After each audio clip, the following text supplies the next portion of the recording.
سورہ سبا، سورہ سبا کا تعارف، مقام نزول۔ سورہ سبا کی ایک آیت وَيَرَى الَّذِينَ أُوتُوا الْعِلْمَ کے علاوہ مکیہ ہے۔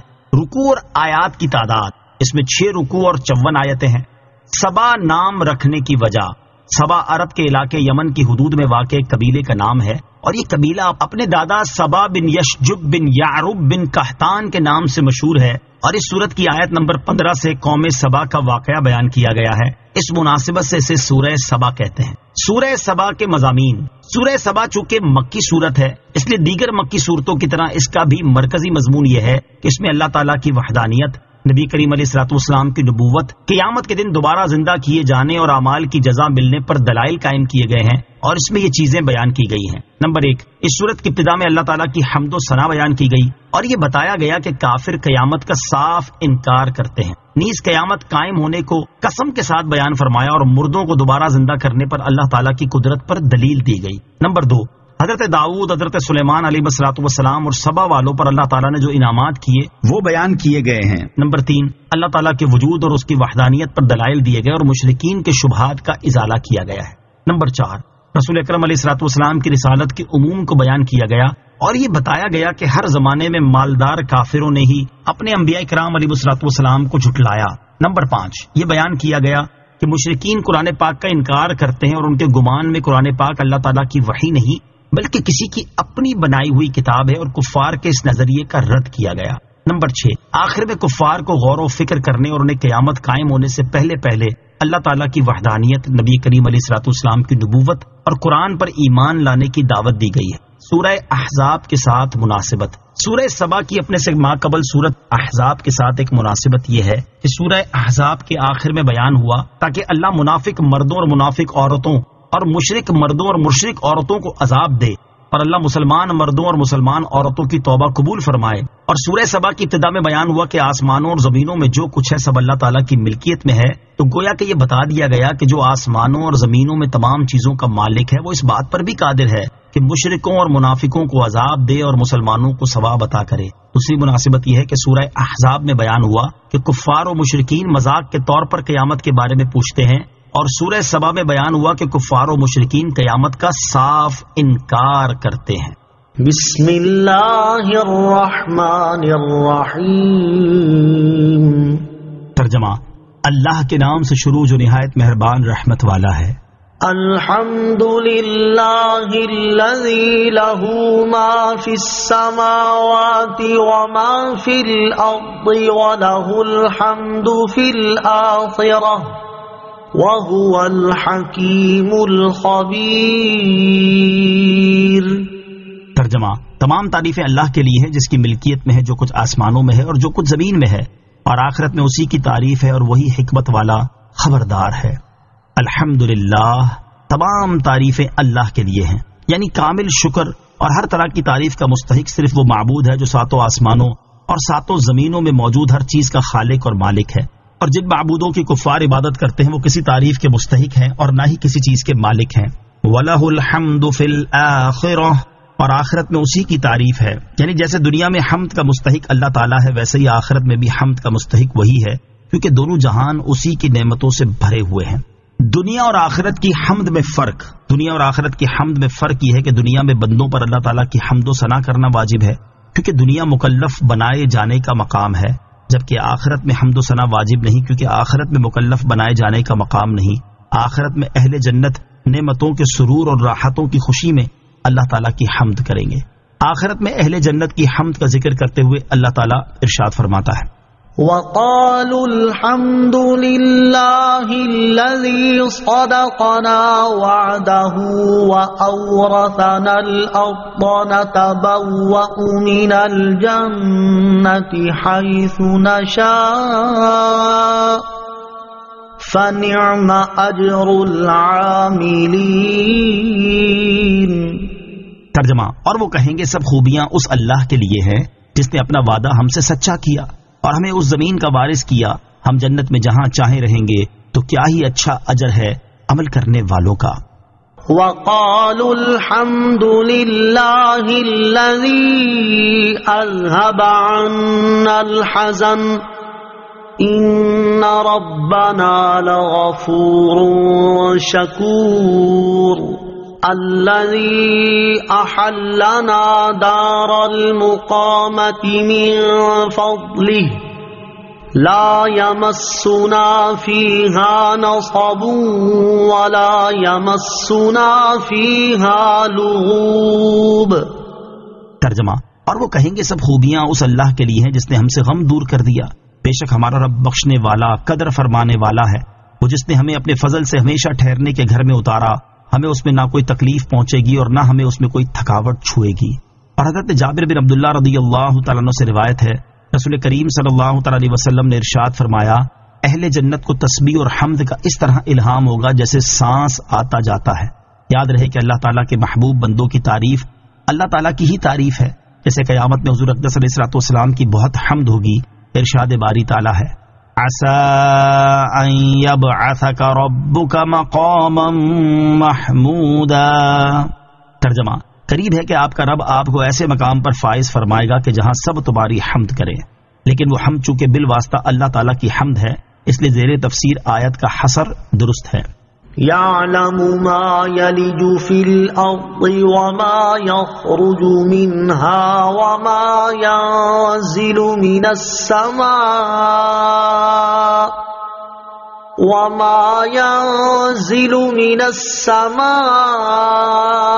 وما يعرج فيها وهو الرحيم الغفور۔ ترجمہ، وہ جانتا ہے جو کچھ زمین میں داخل ہوتا ہے اور جو زمین سے نکلتا ہے، اور جو کچھ آسمان سے اترتا ہے اور جو اس میں چڑھتا ہے، اور وہی مہربان بخشنے والا ہے۔ یعلم، وہ جانتا ہے۔ اس آیت میں اللہ تعالیٰ نے چند وہ چیزیں بیان فرمائی ہیں جنہیں اللہ تعالیٰ کا علم محیط ہے اور ان میں لوگوں کا دنیاوی اور اخروی فائدہ ہے۔ چنانچہ ارشاد فرمایا کہ جو کچھ زمین کے اندر داخل ہوتا ہے، جیسا کہ بارش کا پانی، مردے اور دفینے، یوں ہی جو زمین سے نکلتا ہے، جیسے سبزہ، درخت، چشمے، کانے اور حشر کے وقت مردے، پھر جو کچھ آسمان کی طرف سے اترتا ہے، جیسے بارش، برف، اولے، طرح طرح کی برکتیں اور فرشتے، اور اسی طرح جو آسمانوں میں چڑھتا ہے، جیسے فرشتے، دعائیں اور بندوں کے عمل، سب اللہ تعالیٰ کے علم میں ہیں، اور وہی اپنی نعمتوں پر حمد کرنے والوں پر مہربان ہے اور حمد میں کمی کرنے والوں کو اپنے لطف و کرم سے بخشنے والا ہے۔ وقال الذين كفروا لا تأتينا الساعة قل بلى وربي لتأتينكم عالم الغيب لا يعزب عنه مثقال ذرة في السماوات ولا في الأرض ولا أصغر من ذلك ولا أصغر من ذلك ولا أكبر إلا في كتاب مبين۔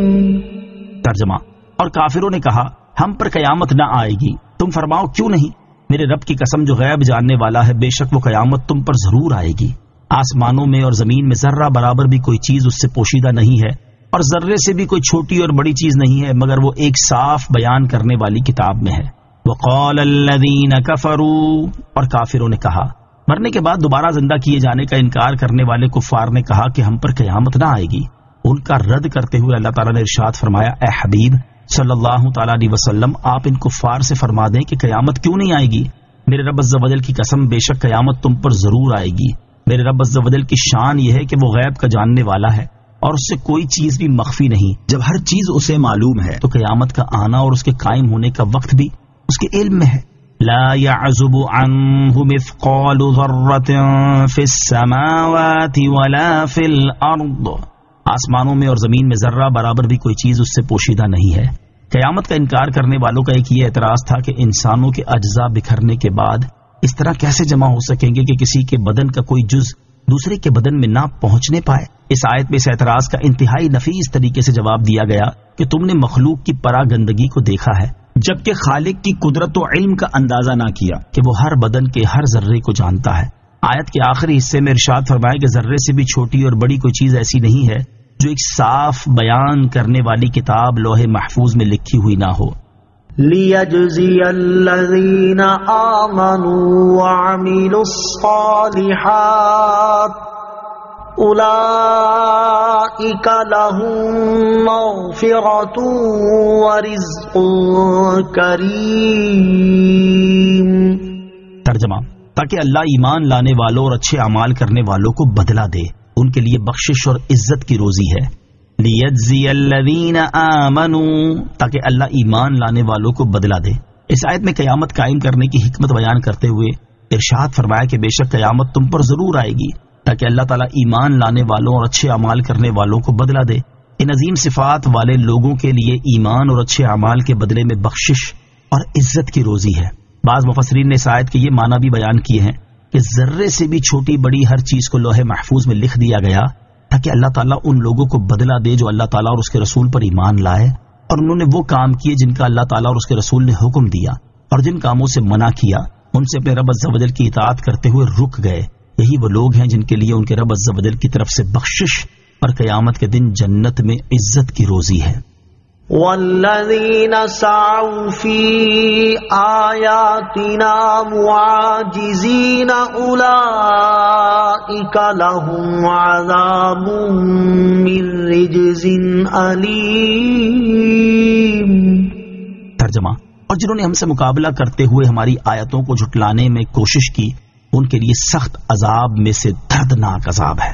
والذین سعوا فی آیاتنا معاجزین، اور جنہوں نے ہم سے مقابلہ کرتے ہوئے ہماری آیتوں میں کوشش کی۔ اس سے پہلی آیت میں قیامت کے دن اہل ایمان کا حال بیان کیا گیا، اور اس آیت میں کفار کا حال بیان کیا جا رہا ہے کہ جنہوں نے ہم سے مقابلہ کرتے ہوئے ہماری آیتوں کو جھٹلانے میں کوشش کی اور ان پر اعتراضات کر کے اور انہیں شعر اور جادو وغیرہ بتا کر لوگوں کو ان کی تصدیق کرنے سے روکنا چاہا، ان کے لیے سخت عذاب میں سے دردناک عذاب ہے۔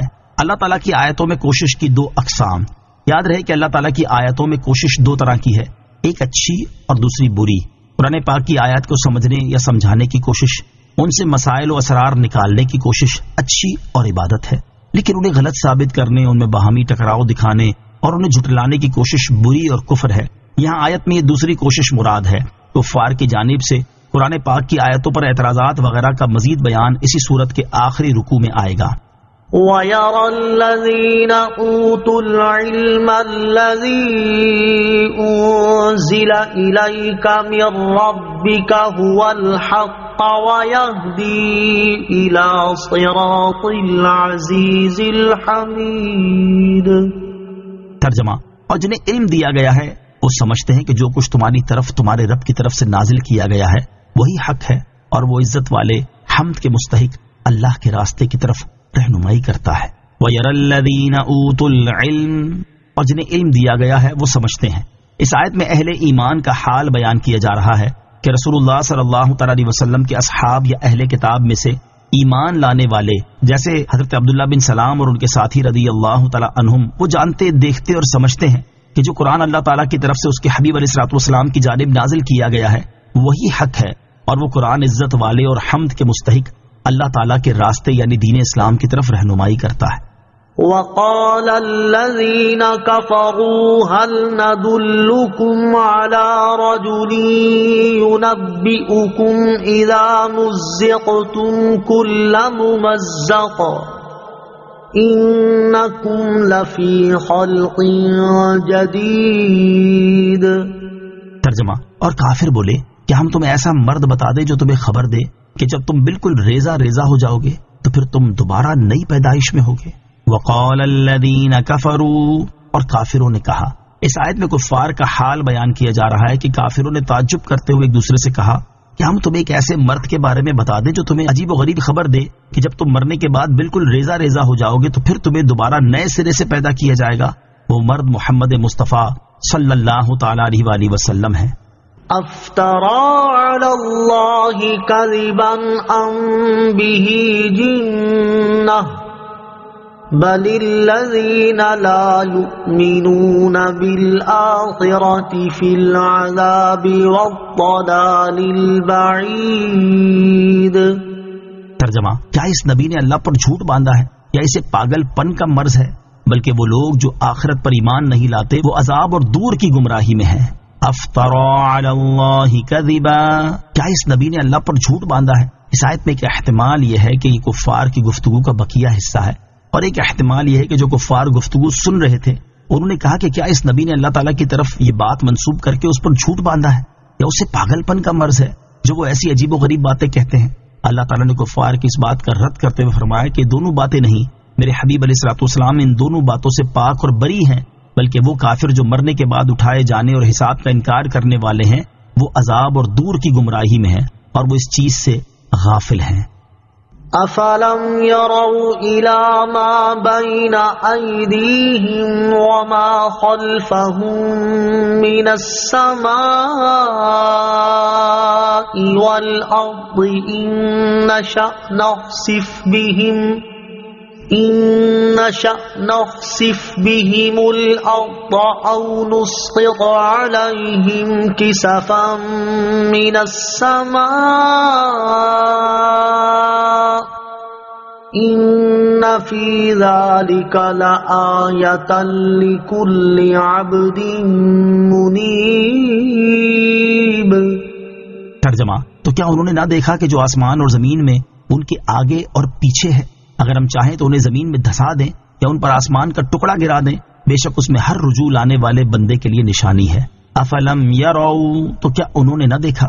کفار کا رد کرنے کے بعد اللہ تعالیٰ نے ارشاد فرمایا کہ کیا وہ اندھے ہیں کہ انہوں نے آسمان و زمین کی طرف نظر ہی نہیں ڈالی اور اپنے آگے پیچھے دیکھا ہی نہیں، جو انہیں معلوم ہو جاتا کہ وہ ہر طرف سے اللہ تعالیٰ کے قبضے میں ہیں اور وہ زمین و آسمان کے کناروں سے باہر نہیں جا سکتے اور خدا کے ملک سے نہیں نکل سکتے، اور انہیں بھاگنے کی کوئی جگہ نہیں۔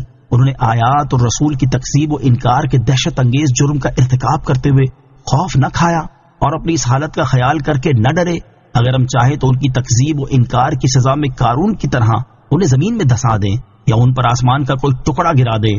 بے شک زمین و آسمان کی طرف نظر کرنے اور ان میں غور و فکر کرنے میں اور اپنے رب عز و جل کی طرف رجوع لانے والے ہر بندے کے لیے نشانی ہے، جو اس بات پر دلالت کرتی ہے کہ اللہ تعالیٰ مرنے کے بعد دوبارہ زندہ کرنے پر اور اس کے منکر کو عذاب دینے پر اور ہر ممکن چیز پر قادر ہے۔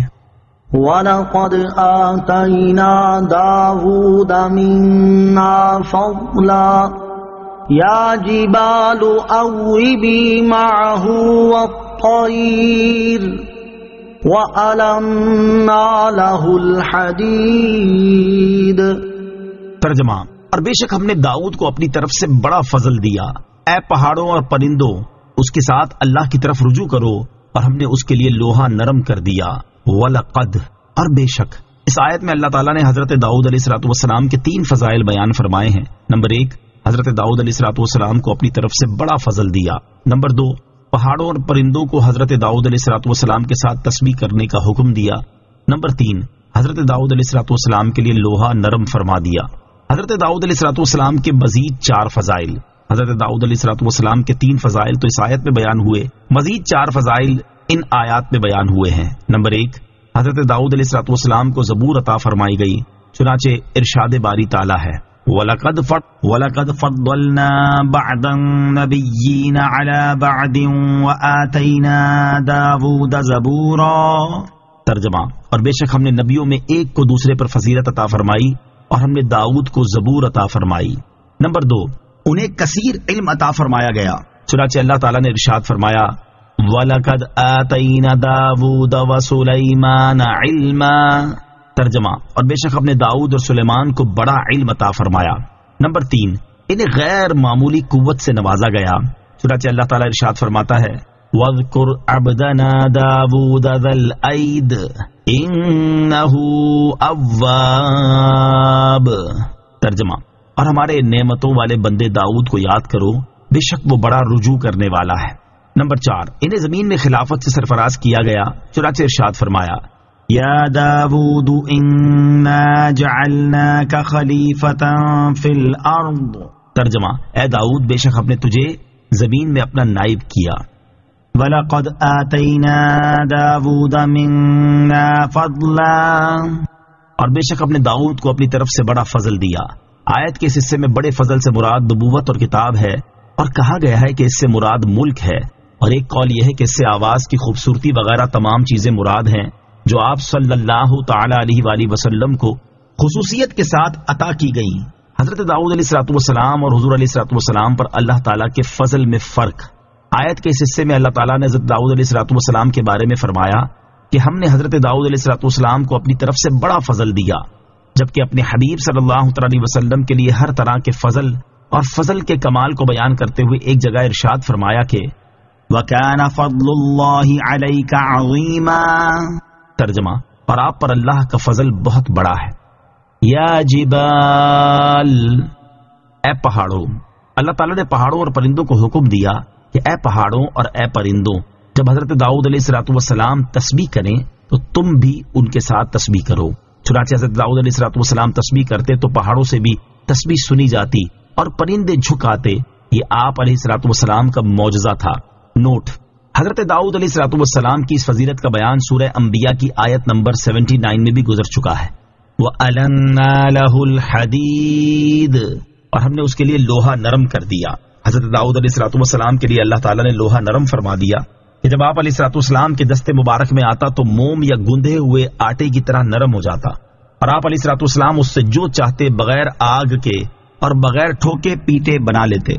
حضرت داؤد علیہ الصلوۃ والسلام کے لیے لوہا نرم کیے جانے کا سبب، حضرت داؤد علیہ الصلوۃ والسلام کے لیے لوہا نرم کرنے کا سبب یہ بیان کیا گیا ہے کہ جب آپ علیہ الصلوۃ والسلام بنی اسرائیل کے بادشاہ بنے تو آپ علیہ الصلوۃ والسلام لوگوں کے حالات کی جستجو کے لیے اس طرح نکلتے کہ لوگ آپ علیہ الصلوۃ والسلام کو پہچان نہ سکیں، اور جب کوئی ملتا تو آپ علیہ الصلوۃ والسلام کو پہچان نہ پاتا تو اس سے دریافت کرتے کہ داؤد کیسا شخص ہے، وہ شخص ان کی تعریف کرتا۔ اس طرح جن سے بھی اپنے بارے میں پوچھتے تو سب لوگ آپ کی تعریف ہی کرتے۔ اللہ تعالیٰ نے انسانی صورت میں ایک فرشتہ بھیجا۔ حضرت داؤد علیہ الصلوۃ والسلام نے اس سے بھی حسب عادت یہی سوال کیا تو فرشتے نے کہا، داؤد ہیں تو بہت ہی اچھے آدمی، کاش ان میں ایک خصلت نہ ہوتی۔ اس پر آپ علیہ الصلوۃ والسلام متوجہ ہوئے اور اس سے فرمایا، اے خدا کے بندے، وہ کون سی خصلت ہے؟ اس نے کہا، وہ اپنا اور اپنے اہل و عیال کا خرچ بیت المال سے لیتے ہیں۔ یہ سن کر آپ علیہ الصلوۃ والسلام کے خیال میں آیا کہ اگر آپ علیہ الصلوۃ والسلام بیت المال سے وظیفہ نہ لیتے تو زیادہ بہتر ہوتا، اس لیے آپ علیہ الصلوۃ والسلام نے بارگاہ الہی میں دعا کی کہ ان کے لیے کوئی ایسا سبب بنا دے جس سے آپ علیہ الصلوۃ والسلام اپنے اہل و عیال کا گزارا کر سکیں اور بیت المال یعنی شاہی خزانے سے آپ کو بے نیازی ہو جائے۔ آپ علیہ الصلوۃ والسلام کی یہ دعا قبول ہوئی اور اللہ تعالیٰ نے آپ علیہ الصلوۃ والسلام کے لیے لوہے کو نرم کر دیا اور آپ علیہ الصلوۃ والسلام کو ذرہ سازی کی صنعت کا علم دیا۔ سب سے پہلے ذرہ بنانے والے آپ علیہ الصلوۃ والسلام ہی ہیں۔ آپ علیہ الصلوۃ والسلام روزانہ ایک ذرہ بناتے تھے اور وہ 4000 درہم میں بکتی تھی۔ اس میں سے اپنے اور اپنے اہل و عیال پر بھی خرچ فرماتے اور فقراء و مساکین پر بھی صدقہ کرتے۔ نوٹ: حضرت داؤد علیہ الصلوۃ والسلام کی اس فضیلت کا بیان سورہ انبیاء کی آیت نمبر 80 میں بھی گزر چکا ہے۔ ان اعمل سابغات وقدر فی السرد واعملوا صالحا انی بما تعملون بصیر۔ ترجمہ کہ کشادہ زرہیں بناؤ اور بنانے میں اندازے کا لحاظ رکھو اور تم سب نیکی کرو، بے شک میں تمہارے کام دیکھ رہا ہوں۔ ان اعمل سابغات کہ کشادہ زرہیں بناؤ۔ ارشاد فرمایا کہ ہم نے حضرت داؤد علیہ الصلوۃ والسلام کے لیے لوہا نرم کر کے ان سے فرمایا، کشادہ زرہیں بناؤ اور بنانے میں اندازے کا لحاظ رکھو کہ اس کے حلقے ایک جیسے اور متوسط ہوں، بہت تنگ یا کشادہ نہ ہوں۔ اپنے ہاتھ کی کمائی سے بہتر کوئی کمائی نہیں۔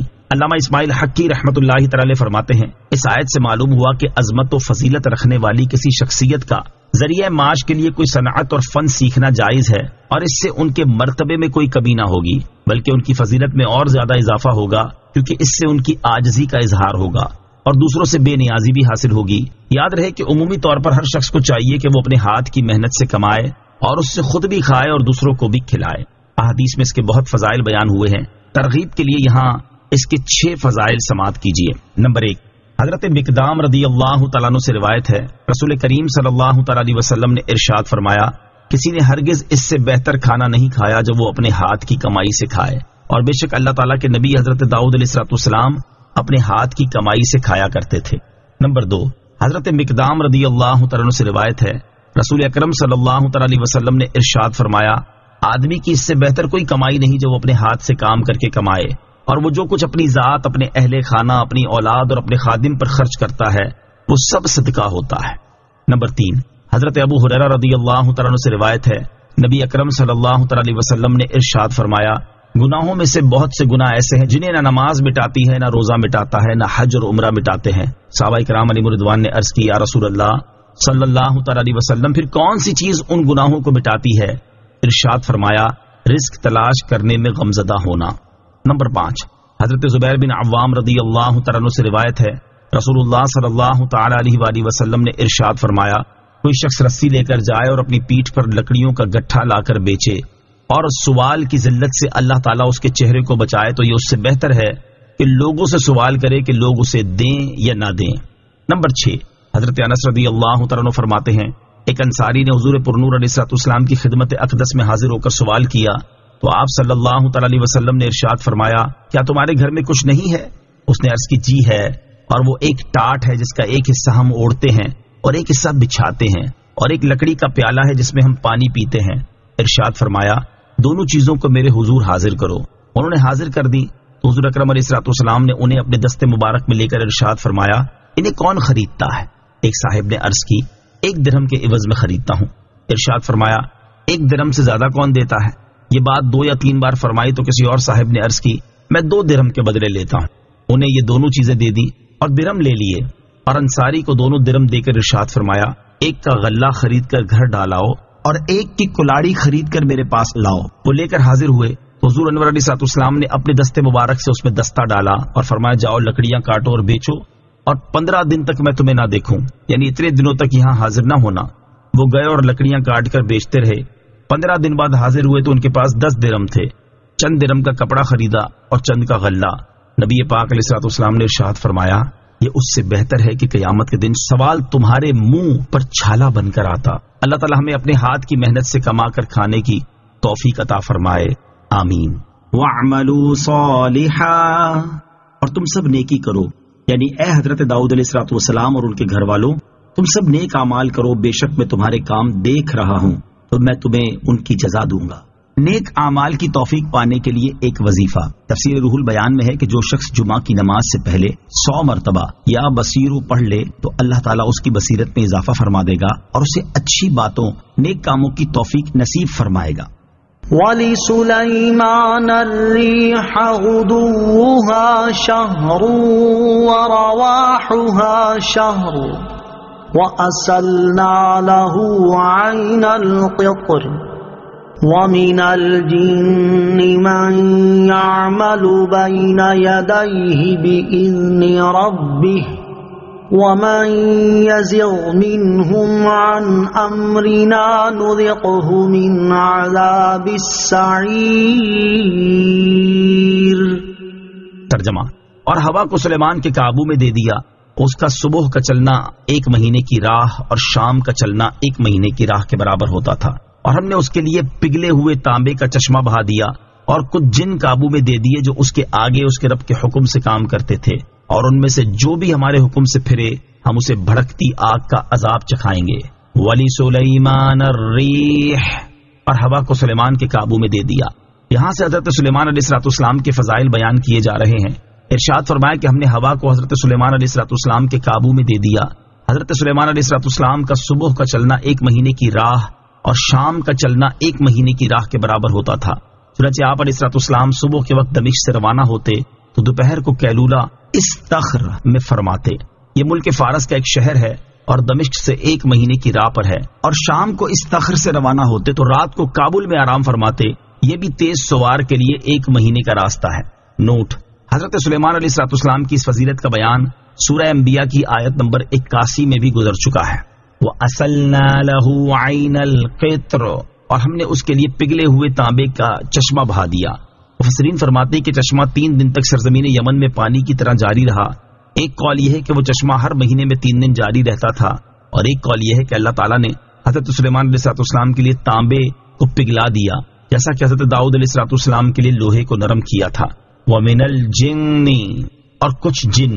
حضرت عبداللہ بن عباس رضی اللہ تعالیٰ عنہما فرماتے ہیں کہ اللہ تعالیٰ نے جنات کو حضرت سلیمان علیہ السلام کے قابو میں دے دیا اور انہیں حضرت سلیمان علیہ السلام کے احکام کی پیروی کرنے کا حکم دیا۔ نوٹ، حضرت سلیمان علیہ السلام کی اس فضیلت کا بیان سورہ انبیاء کی آیت نمبر 82 میں بھی گزر چکا ہے۔ وَمَن يَزِغْ مِنْهُمْ عَنْ أَمْرِنَا، اور ان میں سے جو بھی ہمارے حکم سے پھرے۔ ارشاد فرمایا کہ جنات میں سے جو بھی ہمارے حکم سے پھرا اور اس نے حضرت سلیمان علیہ السلام کی فرما برداری نہ کی تو ہم اسے بھڑکتی آگ کا عذاب چکھائیں گے۔ ایک قول یہ ہے کہ حضرت سلیمان علیہ السلام کی نافرمانی کرنے والے جنوں کو آخرت میں بھڑکتی آگ کا عذاب چکھایا جائے گا، اور ایک قول یہ ہے کہ یہ عذاب دنیا میں ہی چکھایا گیا، اور یہ اس طرح ہوا کہ اللہ تعالیٰ نے جنات پر ایک ایسا فرشتہ مقرر فرما دیا جس کے ہاتھ میں آگ کا کوڑا ہوتا تھا، اور جو جن حضرت سلیمان علیہ السلام کی اطاعت سے روح گردانی کرتا تو وہ فرشتہ آگ کے کوڑے سے اس جن کو ایسی ضرب مارتا کہ وہ اسے جلا کر رکھ دیتی۔ يعملون له ما يشاء من محاريب وتماثيل وجفان كالجواب وقدور الراسيات اعملوا آل داود شكرا وقلیل من عبادی الشکور۔ ترجمہ، وہ جنات سلیمان کے لیے ہر وہ چیز بناتے تھے جو وہ چاہتا تھا، اونچے اونچے محل اور تصویریں اور بڑے بڑے حوضوں کے برابر پیالے اور ایک ہی جگہ جمی ہوئی دیگیں۔ اے داؤد کی آل، شکر کرو اور میرے بندوں میں شکر والے کم ہیں۔ یعملون لہ ما یشاء، وہ جنات سلیمان کے لیے ہر وہ چیز بناتے تھے جو وہ چاہتا تھا۔ اس آیت میں بیان ہوا کہ جنات حضرت سلیمان علیہ السلام کے لیے ہر وہ چیز بناتے تھے جو وہ چاہتے تھے۔ ان میں سے چند چیزیں یہ ہیں۔ نمبر 1، اونچے اونچے محل، عالیشان عمارتیں، مسجدیں، اور انہی میں سے بیت المقدس بھی ہے۔ نمبر 2، تانبے، بلور اور پتھر وغیرہ سے درندوں اور پرندوں وغیرہ کی تصویریں۔ یاد رہے کہ حضرت سلیمان علیہ السلام کی شریعت میں تصویر بنانا حرام نہ تھا۔ نمبر 3، بڑے بڑے حوضوں کے برابر کھانے کے پیالے۔ یہ پیالے اتنے بڑے ہوتے تھے کہ ایک پیالے میں 1000 آدمی کھانا کھاتے تھے۔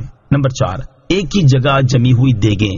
یہ دیگیں اپنے پایوں پر قائم تھیں اور بہت بڑی تھیں، حتیٰ کہ اپنی جگہ سے ہٹائی نہیں جا سکتی تھیں۔ لوگ سیڑھیاں لگا کر ان پر چڑھتے تھے، اور یہ یمن میں تھی۔ اللہ تعالیٰ فرماتا ہے کہ ہم نے فرمایا، اے داؤد کی آل، تم اللہ تعالیٰ کی اطاعت کر کے ان نعمتوں کا شکر ادا کرو جو اس نے تمہیں عطا فرمائی ہیں، اور میرے بندوں میں شکر کرنے والے کم ہیں۔ آیت اعملوا آل داود شکرا سے حاصل ہونے والی معلومات۔ اس آیت سے 3 باتیں معلوم ہوئیں۔ نمبر 1، شکر بڑی عبادت ہے جو گزشتہ انبیاء کرام علیہ السلام کے دین میں بھی جاری تھی۔ نمبر 2، جس قدر رب تعالیٰ کی نعمتیں بندے پر زیادہ ہوں اسی قدر شکر زیادہ کرنا چاہیے۔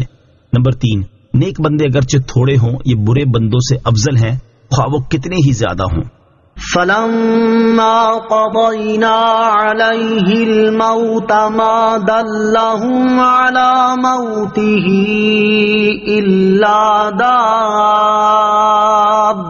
الأرض تأكل من سأته فلما خر تبينت الجن أن لو كانوا يعلمون الغيب ما لبثوا في العذاب المهين۔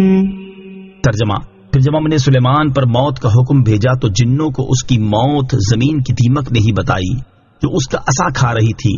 پھر جب سلیمان زمین پر آ رہا تو جنوں پر یہ حقیقت کھل گئی کہ اگر وہ غیب جانتے ہوتے تو اس ذلت و خواری کے عذاب میں نہ رہتے۔ فلما قضینا علیہ الموت، پھر جب ہم نے سلیمان پر موت کا حکم بھیجا۔ حضرت سلیمان علیہ السلام نے بارگاہ الہی میں دعا کی تھی کہ ان کی وفات کا حال جنات پر ظاہر نہ ہو تاکہ انسانوں کو معلوم ہو جائے کہ جن غیب نہیں جانتے۔ پھر آپ علیہ السلام محراب میں داخل ہوئے اور حسب عادت نماز کے لیے اپنے عصا کے ساتھ ٹیک لگا کر کھڑے ہو گئے۔ جنات دستور کے مطابق اپنی خدمتوں میں مشغول رہے اور یہ سمجھتے رہے کہ حضرت سلیمان علیہ السلام زندہ ہیں، اور حضرت سلیمان علیہ السلام کا عرصہ دراز تک اسی حال پر رہنا ان کے لیے کچھ حیرت کا باعث نہیں ہوا، کیونکہ وہ بارہا دیکھتے تھے کہ آپ علیہ السلام 1 ماہ 2 ماہ اور اس سے زیادہ عرصے تک عبادت میں مشغول رہتے ہیں، اور آپ علیہ السلام کی نماز بہت لمبی ہوتی ہے، حتیٰ کہ آپ علیہ السلام کی وفات کے پورے 1 سال بعد تک جنات آپ علیہ السلام کی وفات پر مطلع نہ ہوئے اور اپنی خدمتوں میں مشغول رہے، یہاں تک کہ اللہ تعالیٰ کے حکم سے دیمک نے آپ علیہ السلام کا عصا کھا لیا، اور آپ علیہ السلام کا جسم مبارک جو لاٹھی کے سہارے سے قائم تھا زمین پر تشریف لے آیا۔ اس وقت جنات کو آپ علیہ السلام کی وفات کا علم ہوا۔ اس آیت سے معلوم ہوا کہ انبیاء کرام علیہ السلام کے مقدس اجسام وفات کے بعد گلنے اور مٹنے سے محفوظ ہیں۔ فلما خر، پھر جب سلیمان زمین پر آیا، یعنی جب حضرت سلیمان علیہ السلام کا جسم مبارک زمین پر تشریف لایا تو جنوں پر یہ حقیقت کھل گئی کہ وہ غیب نہیں جانتے، کیونکہ اگر وہ غیب جانتے ہوتے تو حضرت سلیمان علیہ السلام کی وفات سے مطلع ہو جاتے اور اس ذلت و خواری کے عذاب میں نہ رہتے اور 1 سال تک عمارت کے کاموں میں تکلیف اور مشقتیں اٹھاتے نہ رہتے۔ مروی ہے کہ حضرت داؤد علیہ السلام نے بیت المقدس کی بنیاد اس مقام پر رکھی تھی جہاں حضرت موسیٰ علیہ السلام کا خیمہ نصب کیا گیا تھا۔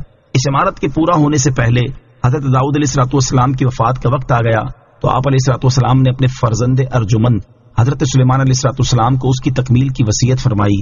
چنانچہ آپ علیہ السلام نے جنات کو اس کی تکمیل کا حکم دیا۔ جب آپ علیہ السلام کی وفات کا وقت قریب پہنچا تو آپ نے دعا کی کہ آپ کی وفات جنات پر ظاہر نہ ہو تاکہ وہ عمارت کی تکمیل تک مصروف عمل رہیں اور انہیں جو علم غیب کا دعویٰ ہے وہ باطل ہو جائے۔ حضرت سلیمان علیہ السلام کی عمر شریف 53 سال ہوئی۔ 13 سال کی عمر شریف میں آپ علیہ السلام سلطنت کے تخت پر تشریف فرما ہوئے اور 40 سال تک حکمرانی فرمائی۔ جنات کو غیب کا علم حاصل نہیں۔ اس آیت کے آخری حصے تبینت الجن ان لو كانوا يعلمون الغیب ما لبثوا فی العذاب المہین سے معلوم ہوا کہ جنات کو غیب کا علم حاصل نہیں ہے۔ فی زمانہ عوام کی اکثریت اس جہالت میں مبتلا ہے کہ وہ عاملوں کے ذریعے جنات سے آئندہ کے احوال معلوم کرتے ہیں۔ اس طرح بعض مرد اور عورتیں بزرگوں کی سواری آنے کا دعویٰ کرتے ہیں اور لوگ عقیدت میں ان سے اپنے معاملات کے بارے میں دریافت کرتے اور ان کی بتائی ہوئی باتوں کو یقین کی حد تک سچا تصور کر لیتے ہیں۔ یاد رکھیے کہ جنات سے غیب کی بات پوچھنی حماقت اور اشد حرام ہے اور ان کی دی ہوئی خبر پر یقین رکھنا کفر ہے۔ اعلیٰ حضرت امام اہل سنت امام احمد رضا خان علیہ رحمت الرحمان ایک سوال کے جواب میں فرماتے ہیں، اور اگر غیب کی بات ان سے دریافت کرنی ہو، جیسے بہت لوگ حاضرات کر کے موکلاں جن سے پوچھتے ہیں فلاں مقدمے میں کیا ہوگا، فلاں کام کا انجام کیا ہوگا، یہ حرام ہے اور کہانت کا شعبہ بلکہ اس سے بدتر۔ زمانہ کہانت میں جن آسمانوں تک جاتے اور ملائکہ کی باتیں سنا کرتے، ان کو جو احکام پہنچنے ہوتے اور وہ آپس میں تذکرہ کرتے تو یہ چوری سے سن آتے اور سچ میں دل سے جھوٹ ملا کر کاہنوں سے کہہ دیتے، جتنی بات سچی تھی واقع ہوتی۔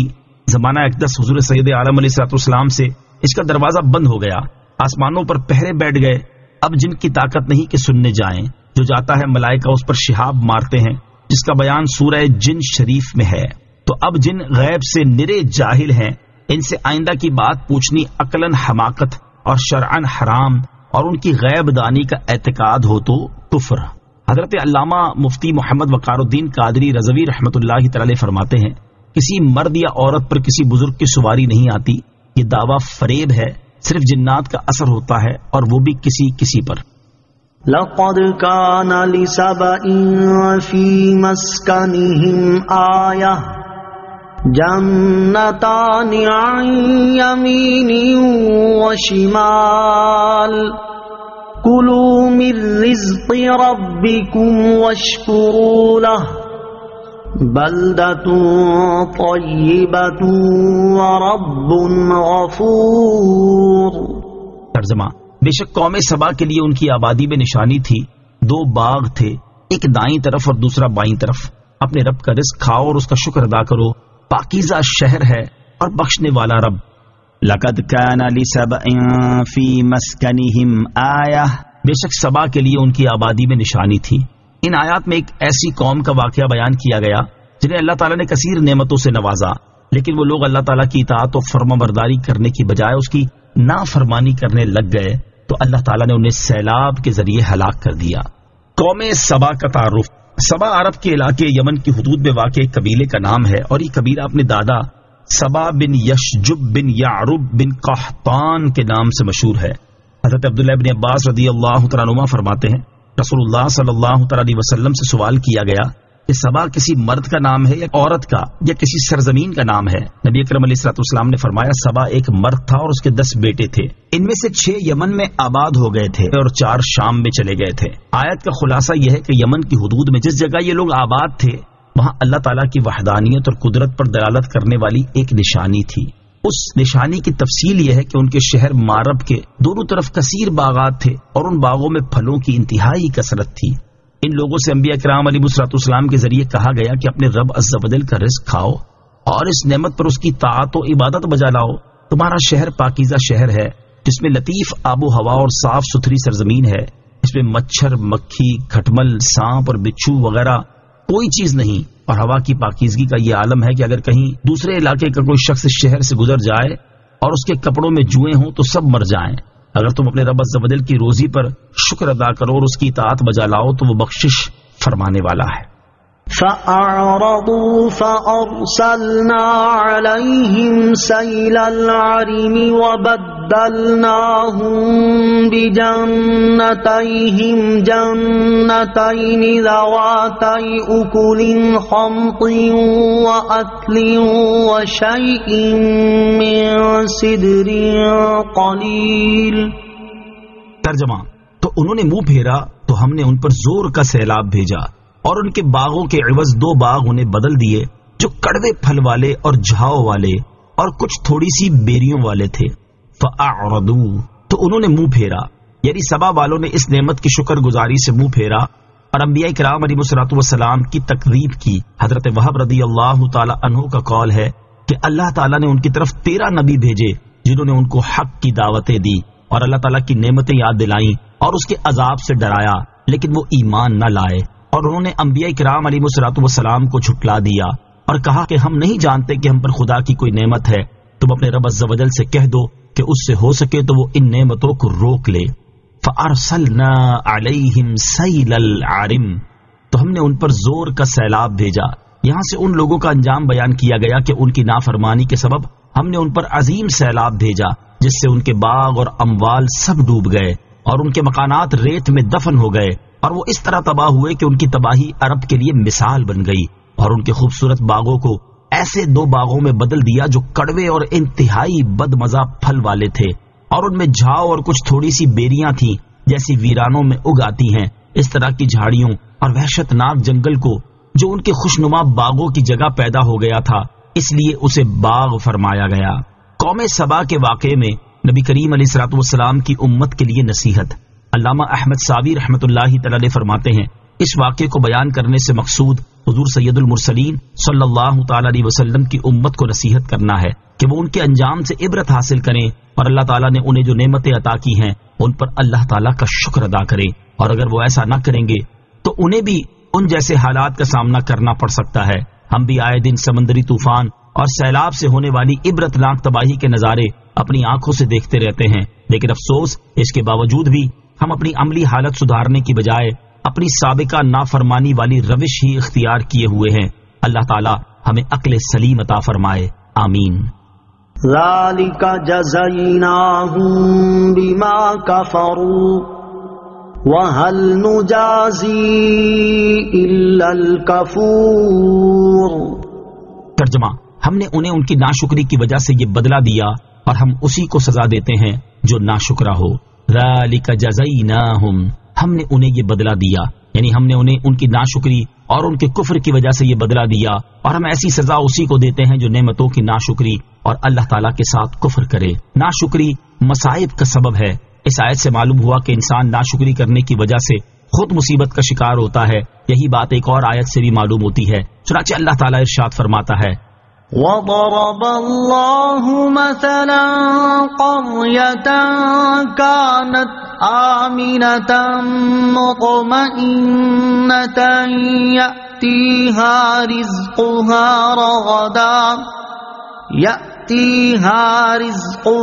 رَغَدًا مِّن كُلِّ مَكَانٍ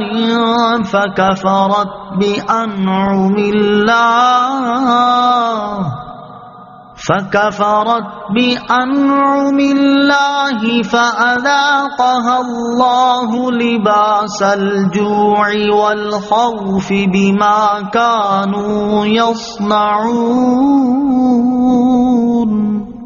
ترجمہ: اور اللہ نے ایک بستی کی مثال بیان فرمائی جو امن و اطمینان والی تھی، ہر طرف سے اس کے پاس اس کا رزق کثرت سے آتا تھا، تو وہاں کے رہنے والے اللہ کی نعمتوں کی ناشکری کرنے لگے تو اللہ نے ان کے اعمال کے بدلے میں انہیں بھوک اور خوف کے لباس کا مزہ چکھایا. وَجَعَلْنَا بَيْنَهُمْ وَبَيْنَ الْقُرَى الَّتِي بَارَكْنَا فِيهَا قُرًى ظَاهِرَةً وَقَدَّرْنَا فِيهَا السَّيْرَ سیروا فیہا لیالی وایاما آمنین۔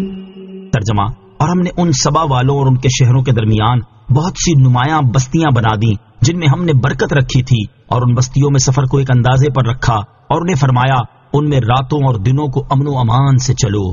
وجعلنا بینہم وبین القری، اور ہم نے ان میں اور ان کے شہروں کے درمیان بنا دی۔ ارشاد فرمایا کہ ہم نے شہر سبا میں اور دوسرے شہروں کے درمیان بہت سی نمایاں بستیاں بنا دی جن میں ہم نے برکت رکھی تھی کہ وہاں کے رہنے والوں کو وسیع نعمتیں، پانی، درخت اور چشمے عنایت کیے۔ ان دوسرے شہروں سے مراد شام کے شہر ہیں، اور سبا سے شام تک کے سفر کرنے والوں کو اس راستے میں کھانا اور پانی ساتھ لے جانے کی ضرورت نہ ہوتی تھی۔ اور فرمایا کہ ان بستیوں میں سفر کو ایک اندازے پر رکھا تاکہ چلنے والا ایک مقام سے صبح چلے تو دوپہر کو ایک آبادی میں پہنچ جائے جہاں ضروریات کے تمام سامان میسر ہوں، اور جب دوپہر کو چلے تو شام کو ایک شہر میں پہنچ جائے۔ یمن سے شام تک کا تمام سفر اسی آسائش کے ساتھ طے ہو سکے۔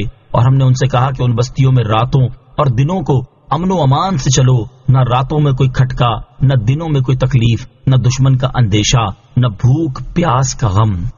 فقالوا ربنا باعد بين أسفارنا وظلموا أنفسهم فجعلناهم أحاديث ومزقناهم كل ممزق إن في ذلك لآيات لكل صبار شكور۔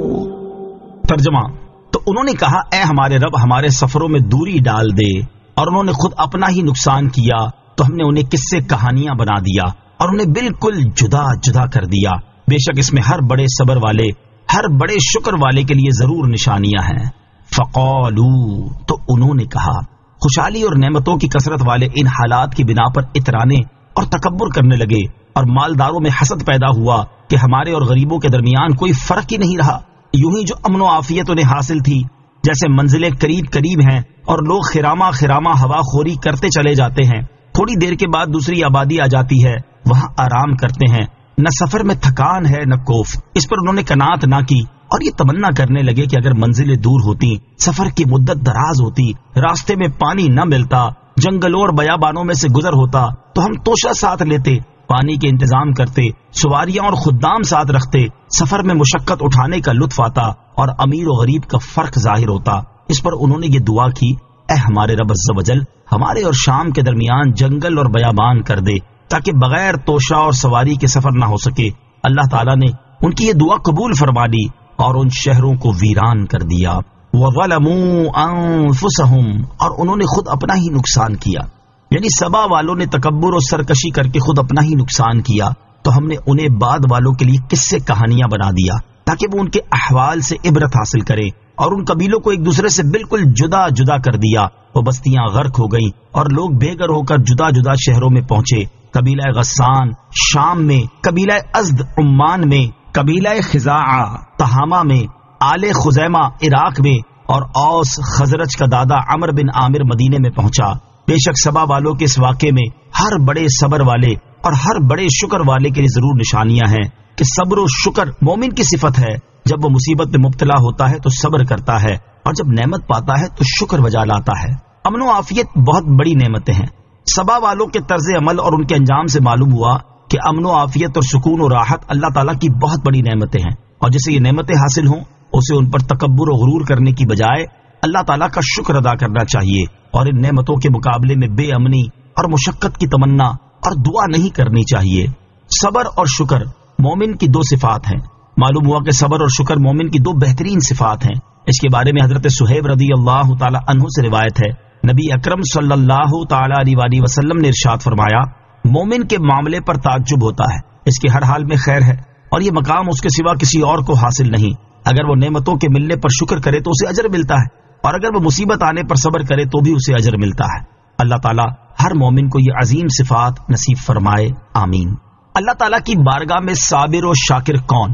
اللہ تعالیٰ کی بارگاہ میں وہ لوگ بھی صابر و شاکر شمار ہوتے ہیں جن کا اس حدیث پاک میں ذکر ہے۔ چنانچہ حضرت انس بن مالک رضی اللہ تعالیٰ عنہ سے روایت ہے، حضور پر نور صلی اللہ تعالیٰ علیہ وسلم نے ارشاد فرمایا، جس نے دین کے معاملے میں اپنے سے اوپر والے اور دنیا کے معاملے میں اپنے سے نیچے والے کو پیش نظر رکھا تو اللہ تعالیٰ اسے صابر اور شاکر لکھ دیتا ہے، اور جس نے دین کے معاملے میں اپنے سے نیچے والے اور دنیا کے معاملے میں اپنے سے اوپر والے کو پیش نظر رکھا تو اللہ تعالیٰ اسے صابر و شاکر نہیں لکھتا۔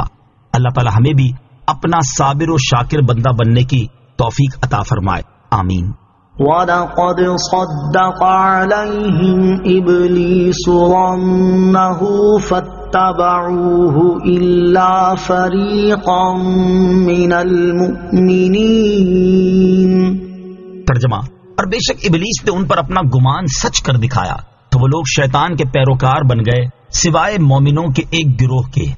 وَلَقَدْ صَدَّقَ عَلَيْهِمْ إِبْلِيسُ ظَنَّهُ، اور بے شک ابلیس نے ان پر اپنا گمان سچ کر دکھایا، یعنی ابلیس جو گمان رکھتا تھا کہ وہ بنی آدم کو شہوت و حرص اور غضب کے ذریعے گمراہ کر دے گا، یہ گمان اس نے اہل سبا پر بلکہ تمام کافروں پر سچا کر دکھایا کہ وہ اس کے پیروکار ہو گئے اور اس کی اطاعت کرنے لگے۔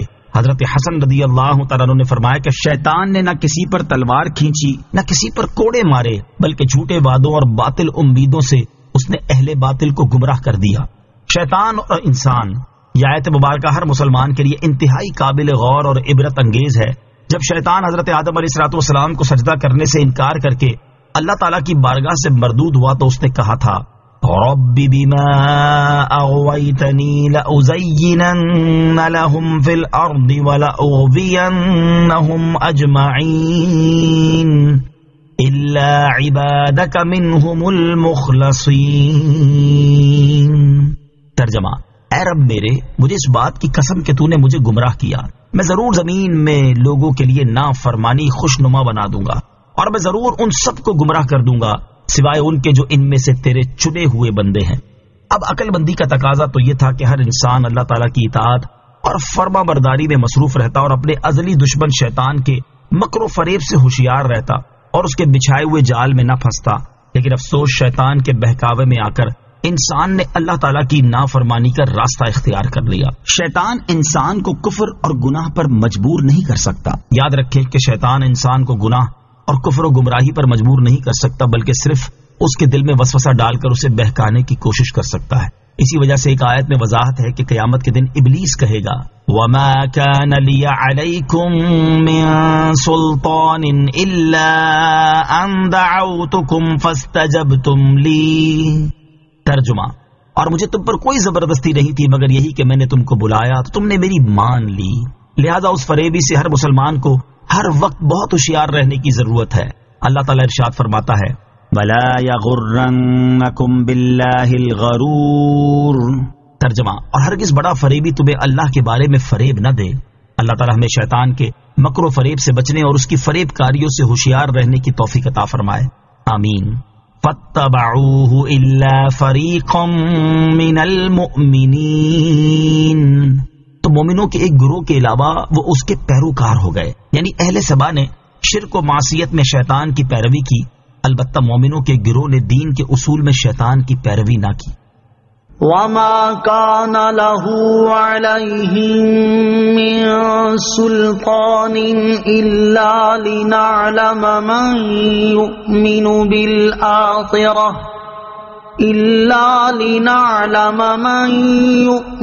بِالْآخِرَةِ مِمَّنْ هُوَ مِنْهَا فِي شَكٍّ وَرَبُّكَ عَلَى كُلِّ شَيْءٍ حَفِيظٌ۔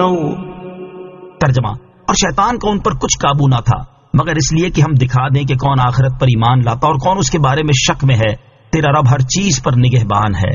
وَمَا كَانَ لَهُ عَلَيْهِم مِّن سُلْطَانٍ، اور شیطان کا ان پر کچھ قابو نہ تھا، یعنی جن کے حق میں شیطان کا گمان پورا ہوا اور ان پر شیطان کو کچھ زبردستی نہ تھی، مگر ہم نے اس لیے شیطان کو ان پر مسلط کیا تاکہ ہم آخرت اور ایمان لانے والوں کو ان لوگوں سے ممتاز کر دیں جو اس کے بارے میں شک کرنے والے ہیں۔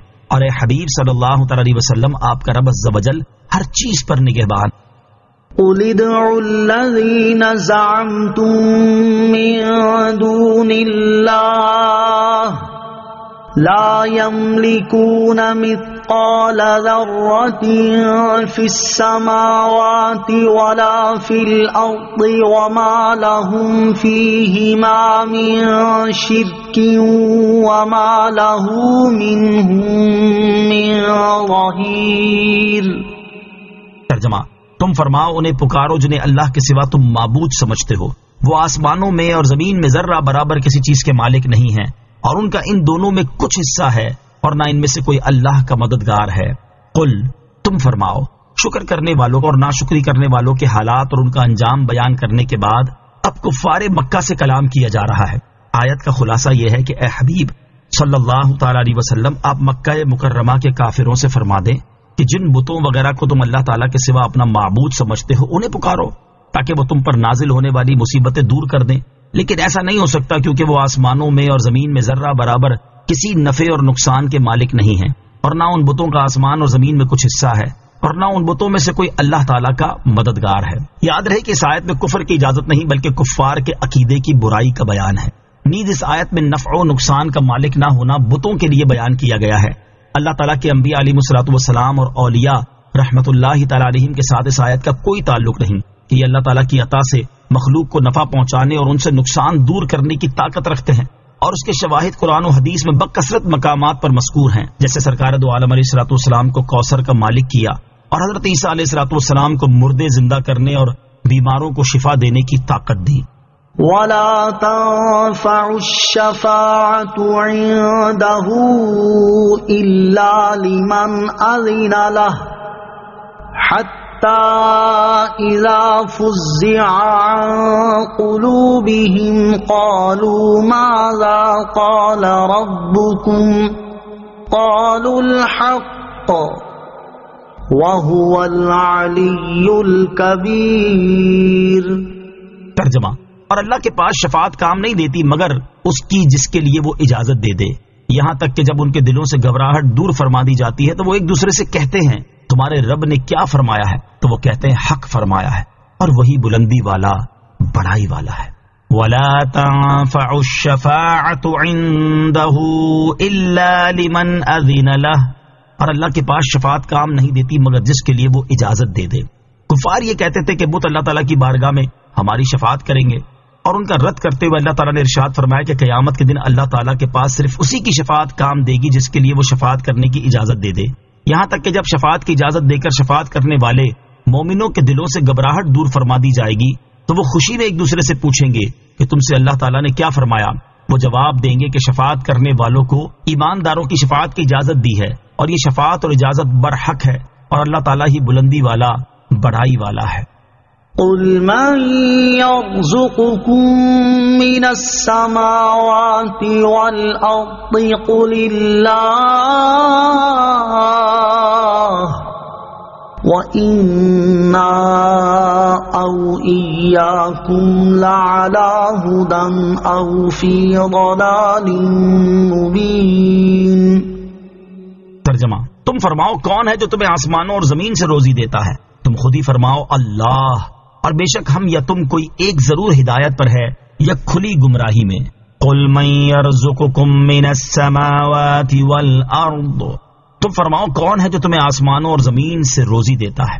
یعنی اے حبیب صلی اللہ تعالی علیہ وآلہ وسلم، آپ بتوں کو اللہ تعالیٰ کا شریک ٹھہرانے والوں سے فرما دیں کہ آسمان سے بارش برسا کر اور زمین سے سبزہ اگا کر تمہیں روزی کون دیتا ہے؟ اگر مشرکین اس سوال کا جواب نہ دے تو اے حبیب علیہ الصلوۃ والسلام آپ خود ہی فرما دیں کہ تمہیں اللہ تعالیٰ روزی دیتا ہے، کیونکہ اس سوال کا اس کے علاوہ اور کوئی جواب ہے ہی نہیں، اور فرما دے کہ بے شک ہم یا تم دونوں فریقوں میں سے ایک ضرور ہدایت پر ہے یا کھلی گمراہی میں ہے۔ اور یہ ظاہر و یقینی اور قطعی بات ہے کہ جو شخص صرف اللہ تعالیٰ کو روزی دینے والا، پانی برسانے والا، سبزہ اگانے والا جانتے ہوئے بھی بتوں کو پوجے جو کہ کسی ایک ذرہ بھر چیز کے مالک نہیں، جیسا کہ اوپر آیات میں بیان ہو چکا، وہ یقیناً کھلی گمراہی میں ہے۔ قُل لَّا تُسْأَلُونَ عَمَّا أَجْرَمْنَا وَلَا نُسْأَلُ عَمَّا تَعْمَلُونَ۔ ترجمہ، تم فرماؤ ہم نے تمہارے گمان میں اگر کوئی جرم کیا تو اس کے متعلق تم سے سوال نہیں کیا جائے گا، اور نہ ہم سے تمہارے اعمال کے بارے میں سوال ہوگا۔ قل، تم فرماؤ، یعنی اے حبیب صلی اللہ تعالی علیہ وسلم آپ ان مشرکین سے فرما دیں کہ ہم نے تمہارے گمان میں اگر کوئی جرم کیا تو اس کے بارے میں تم سے سوال نہیں کیا جائے گا، اور نہ ہم سے تمہارے اعمال کے بارے میں پوچھا جائے گا، بلکہ ہر شخص سے اس کے اپنے عمل کا سوال ہوگا اور ہر ایک اپنے عمل کی جزا پائے گا، لہذا تم اپنی فکر کرو اور اپنی اصلاح کی کوشش کرو۔ قل يجمع بيننا ربنا ثم يفتح بيننا بالحق وهو الفتاح العليم۔ ترجمہ، تم فرماؤ ہمارا رب ہم سب کو جمع کرے گا، پھر ہم میں سچا فیصلہ فرما دے گا، اور وہی بہترین فیصلہ کرنے والا، سب کچھ جاننے والا ہے۔ قل، تم فرماؤ، یعنی اے حبیب صلی اللہ تعالی علیہ وسلم، آپ ان مشرکین سے فرما دیں کہ قیامت کے دن حساب کی جگہ میں ہمارا رب ہم سب کو جمع کرے گا، پھر ہم میں سچا فیصلہ فرما دے گا، تو اہل حق کو جنت میں اور اہل باطل کو دوزخ میں داخل کرے گا، اور وہی بہترین فیصلہ کرنے والا، سب کچھ جاننے والا ہے۔ اللہ تعالیٰ کے دو اسماء الفتاح اور العلیم کے خواص، اس آیت کے آخر میں اللہ تعالیٰ کے دو اسماء الفتاح اور العلیم کا ذکر ہوا۔ ان کے خواص بیان کرتے ہوئے علامہ اسماعیل حقی رحمۃ اللہ تعالی علیہ فرماتے ہیں، الفتاح، اس میں مبارک کا خاصہ یہ ہے کہ اس کی برکت سے مشکلات آسان ہو جاتی ہیں، دل روشن ہو جاتا ہے، اور کامیابی کے اسباب حاصل ہو جاتے ہیں۔ جس نے نماز فجر کے بعد اپنے سینے پر ہاتھ رکھ کر 71 مرتبہ اس اسم کو پڑھا تو اس کا دل پاک اور منور ہو جائے گا، اس کا کام آسان ہو جائے گا، اور اس کی برکت سے رزق میں بھی وسعت ہوگی۔ اور العلیم، اس میں مبارک کا خاصہ یہ ہے کہ اس کا ورد کرتے رہنے والے کو علم اور معرفت حاصل ہوگی۔ قل ارونی الذین الحقتم به شرکاء کلا بل هو اللہ العزیز الحکیم۔ ترجمہ، تم فرماؤ مجھے دکھاؤ تو اپنے وہ معبود جنہیں تم نے اللہ کے ساتھ شریک بنا کر ملا رکھا ہے، ہرگز نہیں، بلکہ وہ اللہ ہی عزت والا، حکمت والا ہے۔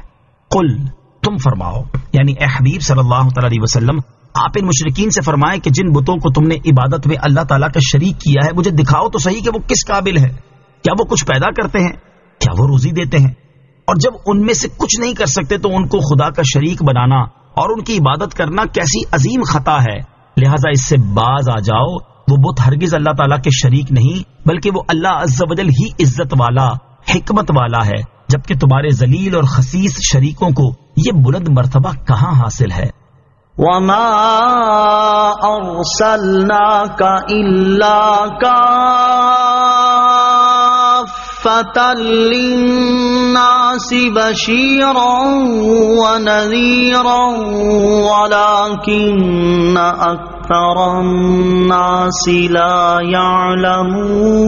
یعلمون۔ ترجمہ، ارے محبوب، ہم نے آپ کو تمام لوگوں کے لیے خوشخبری دینے والا اور ڈر سنانے والا بنا کر بھیجا ہے، لیکن بہت لوگ نہیں جانتے۔ وما ارسلناک الا کافۃ للناس بشیرا ونذیرا، اور اے محبوب، ہم نے آپ کو تمام لوگوں کے لیے خوشخبری دینے والا اور ڈر سنانے والا بنا کر بھیجا ہے، یعنی اے حبیب صلی اللہ تعالی علیہ وسلم، ہم نے آپ کو صرف آپ کی قوم کے مشرکین کی طرف ہی رسول بنا کر نہیں بھیجا، بلکہ آپ کو عربی، عجمی، گورے، کالے، تمام لوگوں کی طرف رسول بنا کر بھیجا ہے، اور ایمان والوں کے لیے اللہ تعالیٰ کے فضل کی خوشخبری دینے والا اور کافروں کے لیے اس کے عدل کا ڈر سنانے والا بنا کر بھیجا ہے، لیکن بہت سے لوگ اس بات کو نہیں جانتے اور اپنی جہالت کی وجہ سے آپ صلی اللہ تعالی علیہ وسلم کی مخالفت کرتے ہیں۔ رسول کریم صلی اللہ تعالی علیہ وسلم کی رسالت عام ہے۔ اس آیت سے معلوم ہوا کہ حضور سید المرسلین صلی اللہ تعالی علیہ وسلم کی رسالت عامہ ہے، تمام انسان اس کے احاطے میں ہیں، گورے ہوں یا کالے، عربی ہوں یا عجمی، پہلے ہوں یا بعد والے، سب کے لیے آپ علیہ الصلوۃ والسلام رسول ہیں، اور وہ سب آپ علیہ الصلوۃ والسلام کے امتی ہیں۔ یہ مضمون متعدد آیات میں بیان ہوا ہے، اور اسی موضوع پر بہت سی احادیث بھی ہیں۔ چنانچہ ایک روایت سماعت فرمائیں، حضرت جابر بن عبداللہ رضی اللہ تعالیٰ عنہ سے روایت ہے، اور یہ بخاری شریف کی حدیث ہے کہ تاجدار رسالت صلی اللہ تعالی علیہ وسلم نے ارشاد فرمایا، مجھے 5 چیزیں ایسی عطا فرمائی گئیں جو مجھ سے پہلے کسی نبی علیہ الصلوۃ والسلام کو نہ دی گئیں۔ نمبر 1 ماہ کی مسافت کے روب سے میری مدد کی گئی۔ نمبر 2 تمام زمین میرے لیے مسجد اور پاک کی گئی کہ جہاں میرے امتی کو نماز کا وقت ہو نماز پڑھے۔ نمبر 3 میرے لیے غنیمت حلال کی گئی جو کہ مجھ سے پہلے کسی کے لیے حلال نہ تھی۔ نمبر 4 مجھے مرتبہ شفاعت عطا کیا گیا۔ نمبر 5 انبیاء کرام علیہ الصلوۃ والسلام خاص اپنی قوم کی طرف مبعوث ہوتے تھے اور میں تمام انسانوں کی طرف مبعوث فرمایا گیا۔ اس حدیث میں سرکار دو عالم علیہ الصلوۃ والسلام کے مخصوص فضائل کا بیان ہے، جن میں سے ایک آپ علیہ الصلوۃ والسلام کی رسالت عامہ ہے جو کہ تمام جن و انس کو شامل ہے۔ خلاصہ یہ کہ حضور سید المرسلین صلی اللہ تعالی علیہ وسلم تمام مخلوق کے رسول ہیں، اور یہ مرتبہ خاص آپ علیہ الصلوۃ والسلام کا ہے جو کہ قرآن کریم کی آیات اور کثیر احادیث سے ثابت ہے۔ وَيَقُولُونَ مَتَى هَذَا الْوَعْدُ إِن كُنتُمْ صَادِقِينَ قُل لَّكُم مِّيعَادُ يَوْمٍ لَّا تَسْتَأْخِرُونَ عَنْهُ سَاعَةً وَلَا تَسْتَقْدِمُونَ۔ ترجمہ، اور کہتے ہیں کہ یہ وعدہ کب آئے گا اگر تم سچے ہو؟ تم فرماؤ تمہارے لیے ایک ایسے دن کا وعدہ ہے جس سے تم نہ ایک گھڑی پیچھے ہٹ سکو گے اور نہ آگے بڑھ سکو گے۔ وَيَقُولُونَ، اور کہتے ہیں۔ اس آیت اور اس کے بعد والی آیت کا خلاصہ یہ ہے کہ مشرکین اپنی جہالت کی وجہ سے کہتے ہیں کہ قیامت کا وعدہ کب آئے گا؟ اگر تم سچے ہو تو بتاؤ۔ اللہ تعالیٰ نے ارشاد فرمایا کہ اے حبیب صلی اللہ تعالی علیہ وسلم، آپ ان سے فرمائیں کہ تمہارے لیے ایک ایسے دن کا وعدہ ہے جس سے تم نہ ایک گھڑی پیچھے ہٹ سکو گے اور نہ آگے بڑھ سکو گے، یعنی اگر تم مہلت چاہو تو تاخیر ممکن نہیں، اور اگر جلدی چاہو تو پہلے ہونا ممکن نہیں۔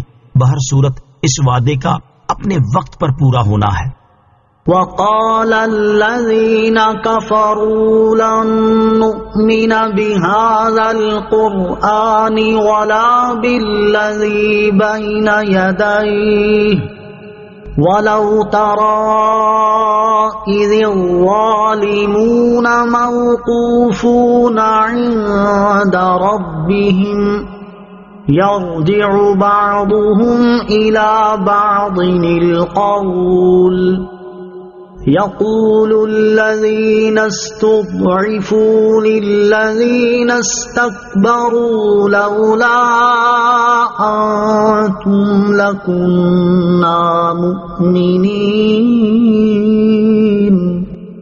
ترجمہ، اور کافروں نے کہا ہم ہرگز اس قرآن پر اور اس سے پہلی کتابوں پر ایمان نہیں لائیں گے، اور خوفناک منظر دیکھتے اگر تم دیکھ لیتے جب ظالم اپنے رب کے پاس کھڑے کیے جائیں گے، ان میں ایک دوسرے پر بات لوٹا دے گا، تو وہ جو دبے ہوئے تھے وہ بڑے بننے والوں سے کہیں گے اگر تم نہ ہوتے تو ہم ضرور ایمان والے ہوتے۔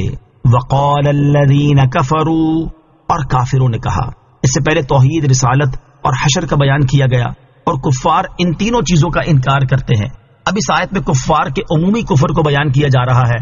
آیت کے اس حصے کا خلاصہ یہ ہے کہ کفار مکہ نے اہل کتاب سے نبی کریم علیہ الصلوۃ والسلام کے بارے میں سوال کیا تو انہوں نے جواب دیا کہ ہم ان کے اوصاف اپنی کتابوں میں لکھے ہوئے پاتے ہیں۔ اس پر وہ غضبناک ہو کر کہنے لگے کہ ہم ہرگز اس قرآن پر اور اس سے پہلی کتابوں یعنی تورات اور انجیل وغیرہ پر ایمان نہیں لائیں گے۔ وَلَوْ تَرَىٰ، اور اگر تم دیکھتے۔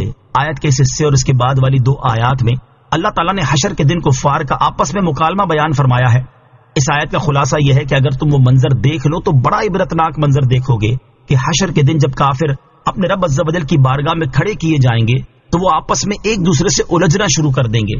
ان میں سے جو لوگ کمزور اور اپنے سرداروں کے تابع تھے وہ سرداروں سے کہیں گے اگر تم نہ ہوتے اور ہمیں اللہ تعالیٰ اور اس کے رسول پر ایمان لانے سے نہ روکتے تو ہم ضرور ایمان والے ہوتے۔ قال الذين استكبروا للذين استضعفوا أنحن صددناكم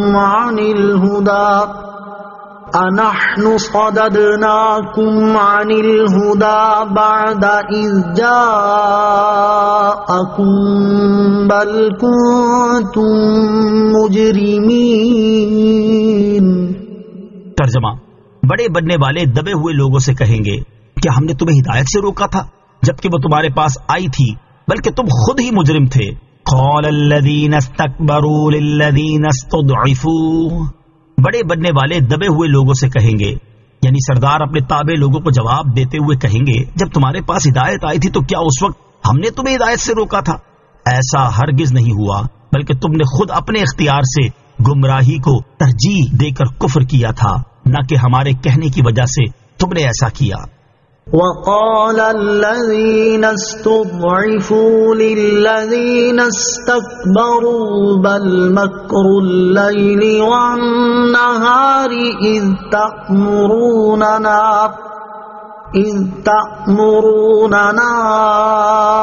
أن نكفر بالله ونجعل له أندادا وأسروا الندامة لما رأوا العذاب وجعلنا الأغلال في أعناق الذين كفروا هل يجزون إلا ما كانوا يعملون۔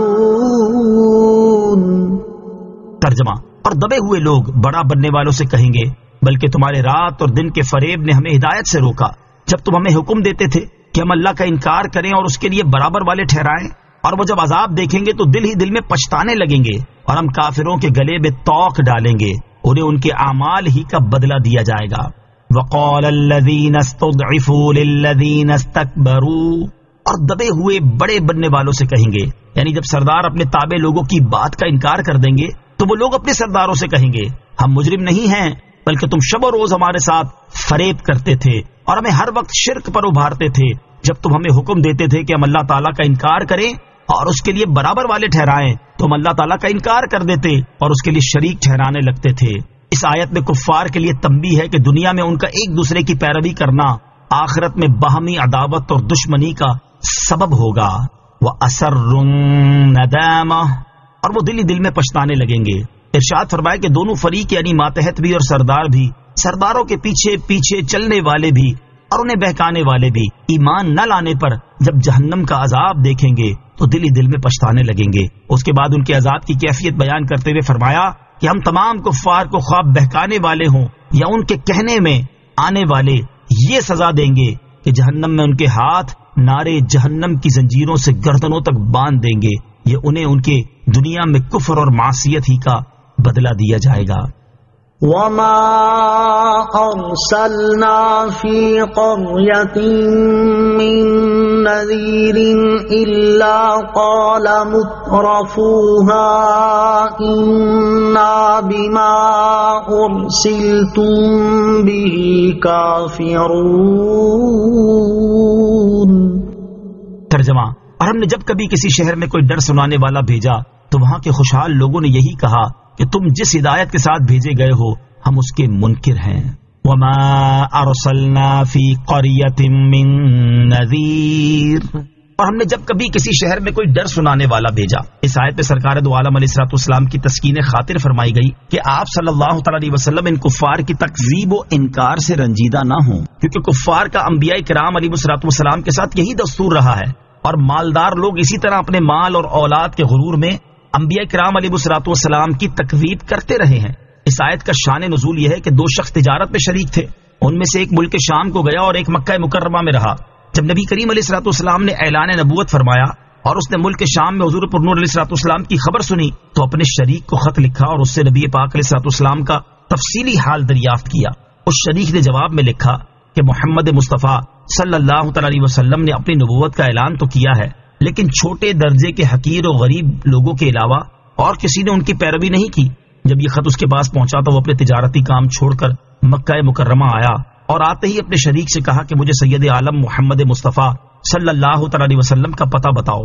پتہ معلوم کر کے وہ شخص نبی پاک علیہ الصلوۃ والسلام کی خدمت میں حاضر ہوا اور عرض کی، آپ علیہ الصلوۃ والسلام دنیا کو کیا دعوت دیتے ہیں اور ہم سے کیا چاہتے ہیں؟ رسول کریم علیہ الصلوۃ والسلام نے ارشاد فرمایا، بت پرستی چھوڑ کر ایک اللہ تعالیٰ کی عبادت کرنا، اور آپ علیہ الصلوۃ والسلام نے اسے اسلام کے احکام بتائے۔ یہ باتیں اس کے دل میں اثر کر گئیں اور وہ شخص پچھلی کتابوں کا عالم بھی تھا۔ کہنے لگا، میں گواہی دیتا ہوں کہ آپ علیہ الصلوۃ والسلام بے شک اللہ تعالیٰ کے رسول ہے۔ نبی پاک علیہ الصلوۃ والسلام نے اس سے فرمایا، تم نے یہ کیسے جانا؟ اس نے کہا کہ جب کبھی کوئی نبی بھیجا گیا تو پہلے چھوٹے درجے کے غریب لوگ ہی اس کے تابع ہوئے، یہ سنت الہیہ ہمیشہ ہی جاری رہی ہے۔ اس پر یہ آیت کریمہ نازل ہوئی۔ مالداروں اور غریب لوگوں کا حال، اس آیت سے معلوم ہوا کہ اکثر مالدار ہی انبیاء کرام علیہ الصلوۃ والسلام کی مخالفت کرتے ہیں اور غریب لوگ ان کی پیروی کرتے ہیں۔ یہ قانون قیامت تک رہے گا کہ اکثر سردار اور مالدار گناہوں میں پیش پیش جبکہ غریب لوگ نیکیوں میں آگے آگے ہوں گے. آج بھی ہمارے معاشرے میں اس کی مثالیں دیکھی جا رہی ہیں. وَقَالُوا نَحْنُ أَكْثَرُ أَمْوَالًا وَأَوْلَادًا وَمَا نَحْنُ بِمُعَذَّبِينَ. ترجمہ: اور انہوں نے کہا ہم مال اور اولاد میں بڑھ کر ہیں اور ہمیں عذاب نہیں دیا جائے گا. وَقَالُوا اور انہوں نے کہا، یہاں مالدار کفار کے ایک باطل گمان کو بیان کیا گیا کہ انہوں نے کہا ہمارے اعمال اور افعال اللہ تعالیٰ کو پسند ہیں، کیونکہ اگر وہ ہمارے اعمال سے راضی نہ ہوتا تو دنیا میں ہمیں اتنا مال اور اولاد عطا نہ کرتا، اور جب ایسا ہے تو آخرت میں ہمیں عذاب بھی نہیں ہوگا، کیونکہ دنیا میں ہمیں عزت و اکرام سے نوازا گیا، تو اگر بالفرض قیامت واقع بھی ہوئی تو ہمیں وہاں بھی رسوا نہ کیا جائے گا. اللہ تعالیٰ نے ان کے اس خیال باطل کا ابطال فرما دیا کہ آخرت کے ثواب کو دنیا کی معیشت پر قیاس کرنا غلط ہے. قل ان ربی یبسط الرزق لمن یشاء ویقدر ولکن اکثر الناس لا یعلمون. ترجمہ: تم فرماؤ بے شک میرا رب جس کے لیے چاہتا ہے رزق وسیع کرتا ہے اور تنگ فرماتا ہے، لیکن بہت لوگ نہیں جانتے. قل تم فرماؤ. اللہ تعالیٰ نے مالداروں کے اس باطل خیال کا رد کرتے ہوئے اپنے حبیب صلی اللہ تعالی علیہ وسلم سے فرمایا کہ اے حبیب علیہ الصلوۃ والسلام، آپ فرما دیں بے شک میرا رب عز و جل آزمائش اور امتحان کے طور پر جس کے لیے چاہتا ہے رزق وسیع کرتا اور تنگ فرماتا ہے. لہٰذا دنیا میں مال و دولت اور عیش و عشرت کی بہتات اللہ تعالیٰ کی رضا کی دلیل نہیں، اور ایسے ہی مال و دولت کی تنگی اللہ تعالیٰ کی ناراضی کی دلیل نہیں. یہ اس کی حکمت ہے کہ کبھی وہ گناہ گار پر مال و دولت کی وسعت کرتا ہے اور کبھی فرما بردار پر تنگی کر دیتا ہے. اس لیے آخرت کے ثواب کو دنیا کی معیشت پر قیاس کرنا غلط و بیجا ہے.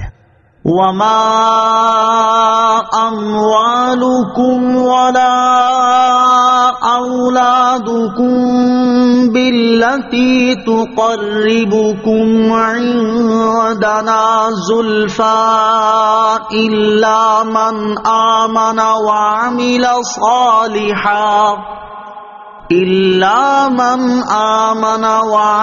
صالحا فأولئك لهم جزاء الضعف بما عملوا وهم في الغرفات آمنون. ترجمہ: اور تمہارے مال اور تمہاری اولاد اس قابل نہیں کہ تمہیں ہمارے قریب کر دیں، مگر وہ جو ایمان لایا اور اس نے نیک عمل کیا وہ ہمارے قریب ہے. ان لوگوں کے لیے ان کے اعمال کے بدلے میں کئی گنا جزا ہے، اور وہ جنت کے بالا خانوں میں امن و چین سے ہوں گے. وما اموالکم ولا اولادکم باللتی تقربکم عندنا زلفا. اور تمہارے مال اور تمہاری اولاد اس قابل نہیں کہ تمہیں ہمارے قریب کر دیں. کفار اپنے مال اور اولاد کی وجہ سے لوگوں پر فخر و تکبر کرتے تھے اور اپنے مال و اولاد کو اللہ تعالیٰ کے قرب کا سبب سمجھتے تھے. اس آیت میں اللہ تعالیٰ نے ارشاد فرما دیا کہ صالح مومن جو مال کو راہ خدا میں خرچ کرے اسی کا مال قرب خدا کا ذریعہ ہے، اور اس کے علاوہ کسی کے لیے اس کا مال قرب الہی کا سبب نہیں. اور یوں ہی اس مومن کی اولاد قرب الہی کا ذریعہ ہے جو انہیں نیک عمل سکھائے، دین کی تعلیم دے اور صالح و متقی بنائے، ورنہ کسی کی اولاد اس کے لیے قرب خدا بندی کا سبب نہیں. یہ بھی یاد رہے کہ صالح مومنین کے لیے ایک نیکی کے بدلے 10 سے لے کر 700 گنا تک، بلکہ اس سے بھی زیادہ جتنی خدا چاہے جزا ہے، اور وہ جنت کے بالا خانوں میں امن و چین سے ہوں گے. مال اور اولاد سے متعلق مسلمانوں کا حال. فی زمانہ مسلمانوں میں بھی مال اور اولاد کی وجہ سے لوگوں پر فخر و تکبر کرنے، غریب اور بے اولاد لوگوں کو حقیر سمجھنے، اولاد کی کثرت اور مال و دولت کی بہتات کو اللہ تعالیٰ کے قرب کا ذریعہ تصور کرنے کا مرض عام ہے. یوں ہی اپنی اولاد کو خاطر خواہ دینی تعلیم دینے اور تقوی و پرہیزگاری سکھانے کی بجائے صرف دنیاوی علوم و فنون کی تعلیم و تربیت پر بھرپور توجہ دینے کی وبا بھی عام ہے. اللہ تعالیٰ ارشاد فرماتا ہے اَيَحْسَبُونَ أَنَّمَا نُمِدُّهُمْ بِهِ مِن مَالٍ وَبَنِينَ نُسَارِعُ لَهُمْ فِي الْخَيْرَاتِ بَل لَّا يَشْعُرُونَ.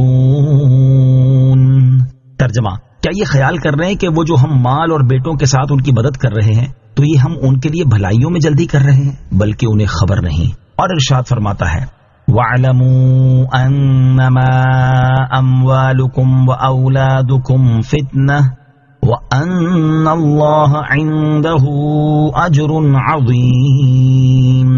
ترجمہ، اور جان لو کہ تمہارے مال اور تمہاری اولاد ایک امتحان ہے، اور یہ کہ اللہ کے پاس بڑا ثواب ہے۔ اور حضرت ابو ہریرہ رضی اللہ تعالیٰ عنہ سے روایت ہے، حضور پر نور علیہ الصلوۃ والسلام نے ارشاد فرمایا، اللہ تعالیٰ تمہاری صورتوں اور تمہارے مال و دولت کی طرف نہیں دیکھتا، البتہ وہ تمہارے دلوں اور تمہارے اعمال کو دیکھتا ہے۔ اللہ تعالیٰ مسلمانوں کو ہدایت عطا فرمائے، آمین۔ والذین یسعون فی آیاتنا معاجزین اولئک فی العذاب محضرون۔ ترجمہ، اور وہ جو ہم سے مقابلہ کرتے ہوئے ہماری آیتوں کو جھٹلانے میں کوشش کرتے ہیں وہ عذاب میں حاضر کیے جائیں گے۔ والذین یسعون فی آیاتنا معاجزین، اور وہ جو ہم سے مقابلہ کرتے ہوئے ہماری آیتوں کو جھٹلانے میں کوشش کرتے ہیں، یعنی وہ لوگ جو قرآن کریم پر زبان تان کھولتے ہیں اور یہ گمان کرتے ہیں کہ اپنی ان باطل کاریوں سے وہ لوگوں کو ایمان لانے سے روک دیں گے اور ان کا یہ مکر و فریب اسلام کے حق میں چل جائے گا اور وہ ہمارے عذاب سے بچ رہیں گے، کیونکہ ان کا اعتقاد یہ ہے کہ مرنے کے بعد اٹھنا ہی نہیں ہے، تو عذاب اور ثواب کیسا؟ یہ لوگ عذاب میں حاضر کیے جائیں گے اور ان کی مکاریاں انہیں کچھ کام نہ آئیں گی۔ قل ان ربی یبسط الرزق لمن یشاء من عباده ویقدر له وما انفقتم من شيء فهو يخلفه وهو خير الرازقين۔ ترجمہ، تم فرماؤ بے شک میرا رب اپنے بندوں میں جس کے لیے چاہے رزق وسیع فرماتا ہے اور جس کے لیے چاہے تنگ کر دیتا ہے، اور جو چیز تم اللہ کی راہ میں خرچ کرو وہ اس کے بدلے میں اور دے گا، اور وہ سب سے بہتر رزق دینے والا ہے۔ قل، تم فرماؤ، یعنی اے حبیب علیہ الصلوۃ والسلام آپ فرما دیں کہ بے شک میرا رب عز و جل اپنے بندوں میں جس کے لیے چاہے اپنی حکمت کے مطابق رزق وسیع فرماتا اور جس کے لیے چاہے تنگ کر دیتا ہے، اور اے لوگو جو چیز تم اللہ تعالیٰ کی راہ میں خرچ کرو گے تو وہ دنیا میں یا آخرت میں اس کے بدلے میں اور دے گا، اور وہ سب سے بہتر رزق دینے والا ہے، کیونکہ اس کے سوا جو کوئی کسی کو دیتا ہے، خواہ بادشاہ لشکر کو یا آقا غلام کو یا صاحب خانہ اپنے عیال کو، وہ اللہ تعالیٰ کی پیدا کی ہوئی اور اس کی عطا فرمائی ہوئی روزی میں سے دیتا ہے۔ رزق اور اس سے فائدہ اٹھانے کے اسباب کا خالق اللہ تعالیٰ کے سوا اور کوئی نہیں، وہی حقیقی رزاق ہے۔ راہ خدا میں خرچ کرنے کی ترغیب، اس آیت میں اللہ تعالیٰ کے راستے میں خرچ کرنے کی ترغیب دی گئی ہے۔ اسی مناسبت سے یہاں راہ خدا میں خرچ کرنے سے متعلق 3 احادیث سماعت فرمائیں۔ نمبر 1، حضرت ابو ہریرہ رضی اللہ تعالیٰ عنہ سے روایت ہے، نبی اکرم علیہ الصلوۃ والسلام نے ارشاد فرمایا، کوئی دن ایسا نہیں کہ بندے صبح کرتے ہیں مگر 2 فرشتے نازل ہوتے ہیں، ان میں سے ایک کہتا ہے اے اللہ عز و جل خرچ کرنے والے کو بدلہ دے، دوسرا کہتا ہے بخیل کو بربادی دے۔ نمبر 2، حضرت ابو ہریرہ رضی اللہ تعالیٰ عنہ سے روایت ہے، حضور اقدس علیہ الصلوۃ والسلام نے فرمایا کہ اللہ تعالیٰ ارشاد فرماتا ہے، اے ابن آدم خرچ کرو میں تم پر خرچ کروں گا۔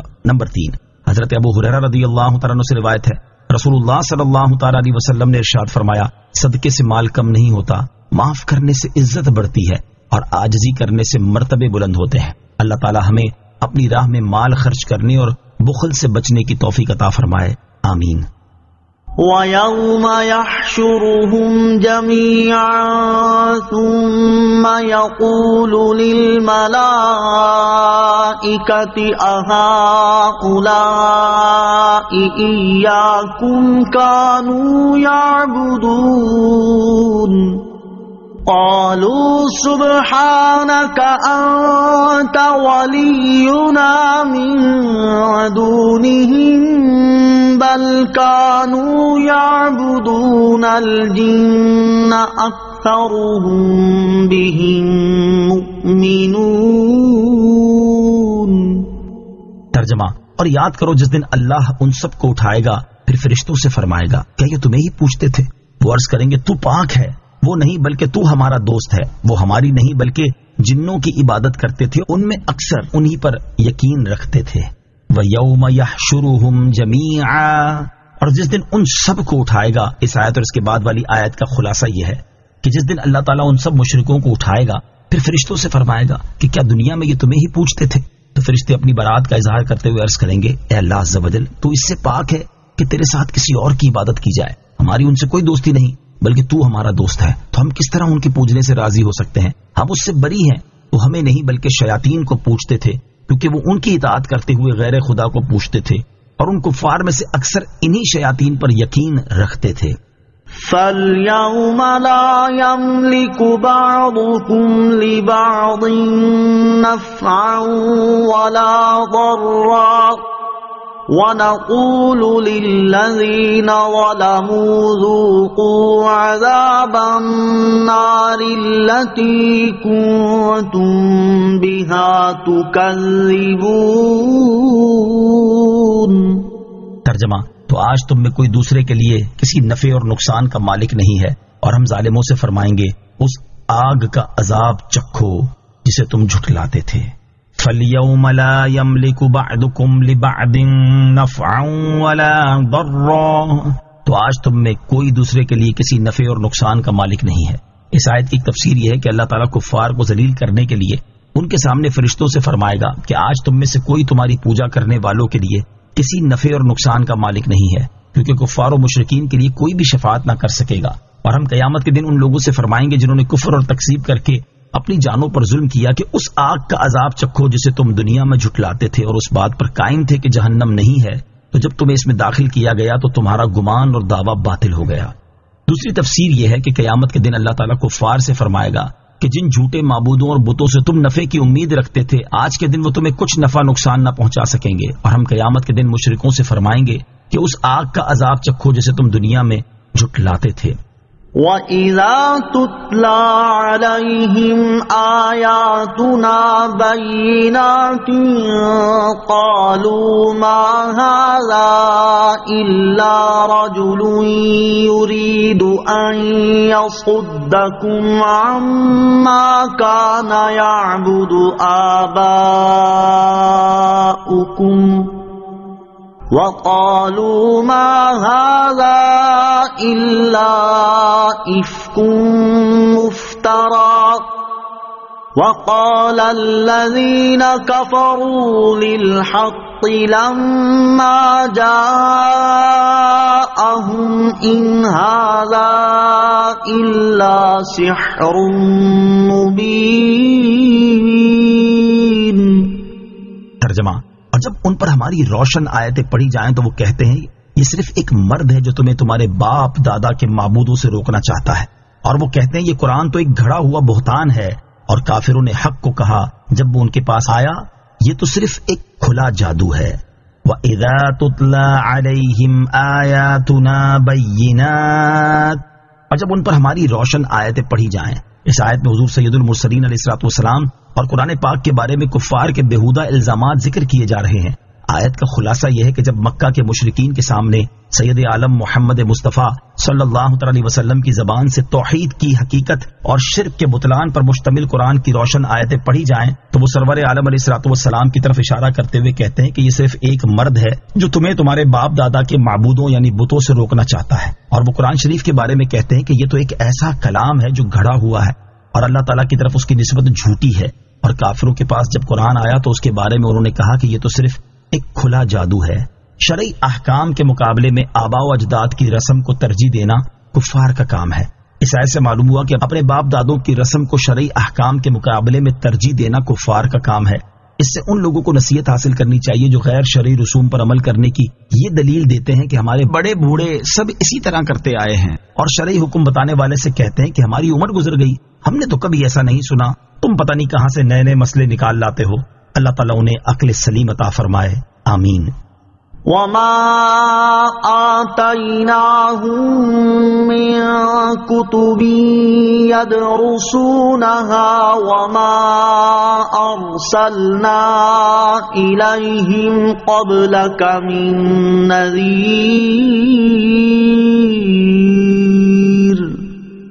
ترجمہ: اور ہم نے انہیں کتابیں نہ دی جنہیں وہ پڑھتے ہوں، اور نہ تم سے پہلے ان کے پاس کوئی ڈر سنانے والا بھیجا۔ وَمَا آتَيْنَاهُم مِّن كُتُبٍ يَدْرُسُونَهَا، اور ہم نے انہیں کتابیں نہ دی جنہیں وہ پڑھتے ہوں، یعنی اے حبیب علیہ الصلوۃ والسلام آپ سے پہلے عرب کے مشرکین کے پاس نہ کوئی کتاب آئی جس میں شرک صحیح ہونے پر کوئی دلیل ہو، اور نہ ان کے پاس کوئی رسول آیا جس کی طرف یہ لوگ اپنے دین کو منسوب کر سکیں، تو یہ جس خیال پر ہیں ان کے پاس اس کی کوئی دلیل نہیں، وہ صرف ان کے نفس کا فریب ہے۔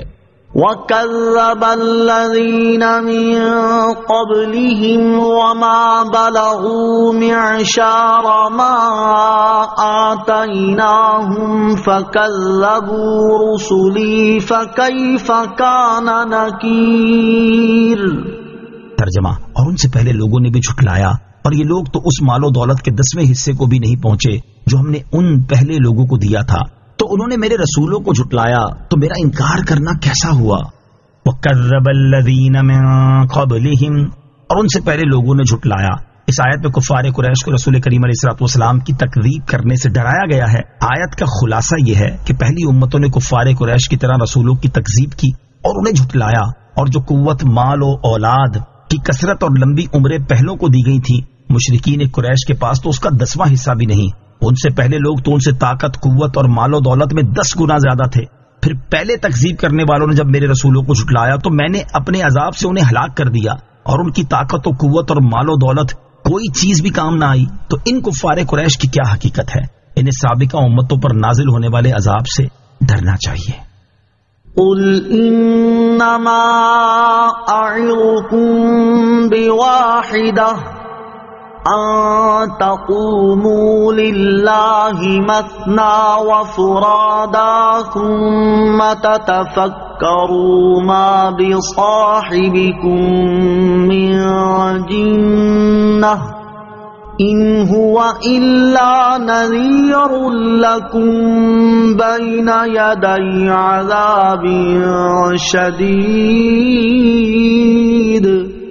ترجمہ، تم فرماؤ میں تمہیں ایک نصیحت کرتا ہوں، تم اللہ کے لیے کھڑے رہو، دو دو ہو کر اور اکیلے اکیلے، پھر تم غور و فکر کرو تو تم جان جاؤ گے کہ تمہارے ان صاحب جنون کی کوئی بات نہیں، وہ تو تمہیں ایک سخت عذاب سے پہلے صرف ڈرانے والے ہیں۔ قل انما اعظکم بواحدہ، تم فرماؤ میں تمہیں ایک نصیحت کرتا ہوں، یعنی اے حبیب صلی اللہ تعالی علیہ وسلم آپ فرما دیں کہ اے لوگوں میں تمہیں ایک نصیحت کرتا ہوں، اگر تم نے اس پر عمل کیا تو تم پر حق واضح ہو جائے گا، تم وساوس و شبہات اور گمراہی کی مصیبت سے نجات پا جاؤ گے۔ وہ نصیحت یہ ہے کہ تم اپنے آپ کو طرفداری اور تعصب سے خالی کر کے محض طلب حق کی نیت سے اللہ تعالیٰ کے لیے دو دو ہو کر کھڑے رہو، تاکہ باہم مشورہ کر سکو اور ہر ایک دوسرے سے اپنی فکر اور سوچ کا نتیجہ بیان کر سکے، اور دونوں انصاف کے ساتھ غور کر سکیں، اور اکیلے اکیلے کھڑے رہو تاکہ مجمع اور اژدہام سے طبیعت پہ وحشت پیدا نہ ہو، اور تعصب، طرفداری، مقابلہ اور لحاظ وغیرہ سے طبیعتیں پاک رہیں، اور اپنے دل میں انصاف کرنے کا موقع ملے۔ پھر تم سوچو اور سید المرسلین صلی اللہ تعالی علیہ وسلم کے بارے میں غور کرو کہ کیا جیسا کہ کفار آپ کی طرف جنون کی نسبت کرتے ہیں، اس میں سچائی کا کچھ شائبہ بھی ہے؟ تمہارے اپنے تجربے میں قریش میں یا پوری بنی نوع انسان میں کوئی شخص بھی اس مرتبے کا عقل مند نظر آیا ہے کہ ایسا ذہین، ایسا صاحب الرائے دیکھا ہے، ایسا سچا، ایسا پاک نفس کوئی اور بھی پایا ہے؟ جب تمہارا نفس حکم کر دے اور تمہارا ضمیر مان لے کہ حضور اقدس علیہ الصلوۃ والسلام ان اوصاف میں یکتا ہیں، تو تم یقین جانو کہ تمہارے ان صاحب میں جنون کی کوئی بات نہیں، وہ تو اللہ تعالیٰ کے نبی ہیں اور تمہیں آخرت کے عذاب سے پہلے صرف ڈرانے والے ہیں۔ قُلْ مَا سَأَلْتُكُم مِّنْ أَجْرٍ فَهُوَ لَكُمْ إِنْ أَجْرِيَ إِلَّا عَلَى اللَّهِ وَهُوَ عَلَى كُلِّ شَيْءٍ شَهِيدٌ۔ ترجمہ، تم فرماؤ میں نے تم سے اس تبلیغ پر کوئی معاوضہ مانگا ہو تو وہ تمہارے لیے، میرا اجر تو اللہ ہی پر ہے اور وہ ہر چیز پر گواہ ہے۔ قل، تم فرماؤ، اس آیت کا خلاصہ یہ ہے کہ اے حبیب صلی اللہ تعالی علیہ وسلم آپ کفار سے فرما دیں کہ میں نصیحت و ہدایت اور تبلیغ و رسالت پر تم سے کوئی معاوضہ طلب نہیں کرتا، اگر میں نے تم سے اس تبلیغ پر کوئی معاوضہ مانگا ہو تو وہ تمہیں ہی مبارک ہو، اسے اپنے پاس سنبھال کر رکھو، میرا اجر و ثواب تو اللہ تعالیٰ ہی کے ذمہ کرم پر ہے اور وہ ہر چیز پر گواہ ہے، لہٰذا وہ جانتا ہے کہ میں نے تمہیں نصیحت کرنے اور اس کی طرف بلانے پر صرف اسی سے اجر طلب کیا ہے۔ قُلْ إِنَّ رَبِّي يَقْذِفُ بِالْحَقِّ عَلَّامُ الْغُيُوبِ۔ ترجمہ، تم فرماؤ بے شک تمام پوشیدہ چیزوں کا جاننے والا میرا رب حق القا فرماتا ہے۔ قُلْ إِنَّ رَبِّي يَقْذِفُ بِالْحَقِّ، تم فرماؤ بے شک میرا رب حق القا فرماتا ہے۔ اس آیت کا ایک معنی یہ ہے کہ اے حبیب علیہ الصلوۃ والسلام آپ فرما دیں کہ بے شک میرا رب عز و جل اپنے انبیاء علیہ الصلوۃ والسلام کی طرف وحی نازل فرماتا ہے اور زمین و آسمان میں مخلوق سے پوشیدہ ہر چیز کو سب سے زیادہ جاننے والا ہے۔ دوسرا معنی یہ ہے کہ اے حبیب علیہ الصلوۃ والسلام، آپ فرما دے کہ میرا رب باطل پر حق کی ضرب مارتا ہے تو وہ اس کا دماغ توڑ کر رکھ دیتا ہے اور اسے مٹا دیتا ہے، اور اللہ تعالیٰ مخلوق سے پوشیدہ تمام چیزوں کو سب سے زیادہ جاننے والا ہے۔ قل جاء الحق وما يبدئ الباطل وما يعيد۔ ترجمہ، تم فرماؤ حق آ گیا اور باطل کی نہ ابتدا رہے اور نہ لوٹ کر آئے۔ قل، تم فرماؤ، یعنی اے حبیب علیہ الصلوۃ والسلام آپ فرما دے کہ حق یعنی قرآن اور اسلام آ گیا اور باطل یعنی شرک و کفر مٹ گیا، نہ اس کی ابتدا رہی نہ اس کا اعادہ۔ مراد یہ کہ وہ ہلاک ہو گیا اور اس کا کوئی اثر باقی نہ بچا۔ سر کے بل بت گر پڑے۔ حضرت عبداللہ ابن مسعود رضی اللہ تعالیٰ عنہ سے مروی ہے کہ فتح مکہ کے دن جب تاجدار رسالت علیہ الصلوۃ والسلام مکہ مکرمہ میں داخل ہوئے تو اس وقت خانہ کعبہ کے گرد 360 بت نصب تھے۔ آپ علیہ الصلوۃ والسلام نے یہ فرماتے ہوئے اپنے ہاتھ میں موجود چھڑی سے ان بتوں کو گرانا شروع کر دیا کہ جاء الحق وزهق الباطل۔ ترجمہ، حق آیا اور باطل مٹ گیا۔ جاء الحق وما يبدئ الباطل وما يعيد، حق آ گیا اور باطل کی نہ ابتدا رہے اور نہ لوٹ کر آئے۔ قل إن ضللت فإنما أضل على نفسي وإن اهتديت فبما يوحي إلي ربي إنه سميع قريب۔ ترجمہ، تم فرماؤ اگر میں بھٹک جاؤں تو اپنی جان کے خلاف ہی بھٹکوں گا، اور اگر میں نے ہدایت پائی ہے تو اس وحی کے سبب جو میرا رب میری طرف بھیجتا ہے، بے شک وہ سننے والا نزدیک ہے۔ قل، تم فرماؤ، کفار مکہ حضور سید المرسلین صلی اللہ تعالی علیہ وسلم سے کہتے تھے کہ آپ گمراہ ہو گئے ہیں۔ معاذ اللہ تعالی، اللہ تعالیٰ نے اپنے حبیب علیہ الصلوۃ والسلام کو حکم دیا کہ آپ علیہ الصلوۃ والسلام ان سے فرما دیں اگر یہ فرض کیا جائے کہ میں بھٹک گیا تو اس کا وبال میرے نفس پر ہے، اور اگر میں نے ہدایت پائی ہے تو حکمت و بیان کی اس وحی کے سبب ہدایت پائی ہے جو میرا رب عز و جل میری طرف بھیجتا ہے، کیونکہ راہ یاب ہونا اسی کی توفیق و ہدایت پر ہے۔ تمام انبیاء کرام علیہ الصلوۃ والسلام معصوم ہیں۔ یاد رہے کہ انبیاء کرام علیہ الصلوۃ والسلام سب معصوم ہوتے ہیں کہ ان سے گناہ نہیں ہو سکتا، اور حضور پرنور علیہ الصلوۃ والسلام تو انبیاء کرام علیہ الصلوۃ والسلام کے بھی سردار ہیں۔ مخلوق کو نیکیوں کی راہیں آپ علیہ الصلوۃ والسلام کی پیروی سے ملتی ہیں۔ اس جلیل مقام اور بلند مرتبے پر فائز ہونے کے باوجود آپ علیہ الصلوۃ والسلام کو حکم دیا گیا کہ دلالت کی نسبت فرضی بات کے طور پر اپنے نفس کی طرف مائل فرمائیں تاکہ مخلوق کو معلوم ہو کہ دلالت کا منشا یعنی پیدا کرنے کی جگہ انسان کا نفس ہے۔ جب انسان کو اس پر چھوڑ دیا جاتا ہے تو اس میں دلالت پیدا ہوتی ہے، اور ہدایت اللہ تعالیٰ کی رحمت و توفیق سے حاصل ہوتی ہے، نفس اس کے پیدا ہونے کی جگہ نہیں۔ انہ سمیع قریب، بے شک وہ سننے والا نزدیک ہے۔ ارشاد فرمایا کہ بے شک اللہ تعالیٰ سننے والا نزدیک ہے، ہر راہ یاب اور گمراہ کو جانتا ہے اور ان کے عمل و کردار سے باخبر ہے۔ کوئی کتنا ہی چھپائے کسی کا حال اس سے چھپ نہیں سکتا۔ قرآن کریم کے اعجاز سے متعلق ایک حکایت۔ عرب کے ایک مایا ناز شاعر اسلام لائے تو کفار نے ان سے کہا کہ کیا تم اپنے دین سے پھر گئے، اور اتنے بڑے شاعر اور زبان کے ماہر ہو کر محمد مصطفیٰ صلی اللہ تعالی علیہ وسلم پر ایمان لے آئے؟ انہوں نے کہا ہاں، وہ مجھ پر غالب آ گئے۔ میں نے قرآن کریم کی 3 آیتیں سنی اور یہ چاہا کہ ان کے قافیے پر 3 شعر کہوں۔ ہر چند کوشش کی محنت اٹھائی، اپنی قوت صرف کر دی، مگر یہ ممکن نہ ہو سکا۔ تب مجھے یقین ہو گیا کہ یہ کسی بشر کا کلام نہیں۔ وہ آیتیں قل ان ربی یقذف بالحق سے سمیع قریب تک ہیں۔ وَلَوْ تَرَى إِذْ فَزِعُوا فَلَا فَوْتَ وَأُخِذُوا مِن مَّكَانٍ قَرِيبٍ۔ ترجمہ، اور کسی طرح تم دیکھتے جب وہ گھبرائے ہوئے ہوں گے پھر بچ کر نکلنا ممکن نہ ہوگا، اور ایک قریب کی جگہ سے انہیں پکڑ لیا جائے گا۔ وَلَوْ تَرَى إِذْ فَزِعُوا، اور اگر تم دیکھتے جب وہ گھبرائے ہوئے ہوں گے۔ اس آیت کا خلاصہ یہ ہے کہ اگر آپ اس وقت کفار کو دیکھتے تو بڑا ہولناک منظر دیکھتے جب وہ موت کے وقت یا قبر سے اٹھنے کے وقت یا بدر کے دن گھبرائے ہوئے ہوں گے۔ پھر ان کے لیے اللہ تعالیٰ کے عذاب سے بچ کر نکلنا ممکن نہ ہوگا، اور نہ ہی وہ کسی جگہ بھاگ کر یا پناہ لے کر اس سے نجات حاصل کر سکیں گے، اور وہ جہاں بھی ہوں گے انہیں ایک قریب کی جگہ سے پکڑ لیا جائے گا، کیونکہ وہ کہیں بھی ہوں اللہ تعالیٰ کی پکڑ سے دور نہیں ہو سکتے۔ اس وقت وہ حق کی معرفت کے لیے مجبور ہوں گے۔ وَقَالُوا آمَنَّا بِهِ وَأَنَّا لَهُمُ التناوش من مكان بعيد وقد كفروا به من قبل ويقذفون بالغيب من مكان بعيد. ترجمہ: اور کہیں گے ہم اس پر ایمان لائے اور اب ان کی جگہ دور کی جگہ سے ایمان پا لینا کیسے ہوگا، حالانکہ وہ پہلے اس کا انکار کر چکے اور بغیر دیکھے ہی دور کی جگہ سے پھینکتے تھے. وقالوا، اور کہیں گے. اس آیت اور اس کے بعد والی آیت کا خلاصہ یہ ہے کہ جب وہ عذاب دیکھیں گے تو کہیں گے کہ ہم نبی اکرم علیہ الصلوۃ والسلام پر ایمان لائے. اللہ تعالیٰ ارشاد فرماتا ہے کہ اب وہ مکلف ہونے کی جگہ یعنی دنیا سے دور ہو کر توبہ و ایمان کیسے پا سکیں گے، حالانکہ عذاب دیکھنے سے پہلے وہ اس کا انکار کر چکے ہیں. وحیل بینہم وبین ما یشتہون کما فعل باشیاعہم من قبل انہم کانوا فی شک مریب. ترجمہ: اور ان کے درمیان اور ان کی چاہت کے درمیان رکاوٹ ڈال دی گئی جیسے ان کے پہلے گروہوں کے ساتھ کیا گیا تھا، بے شک وہ دھوکہ ڈالنے والے شک میں تھے.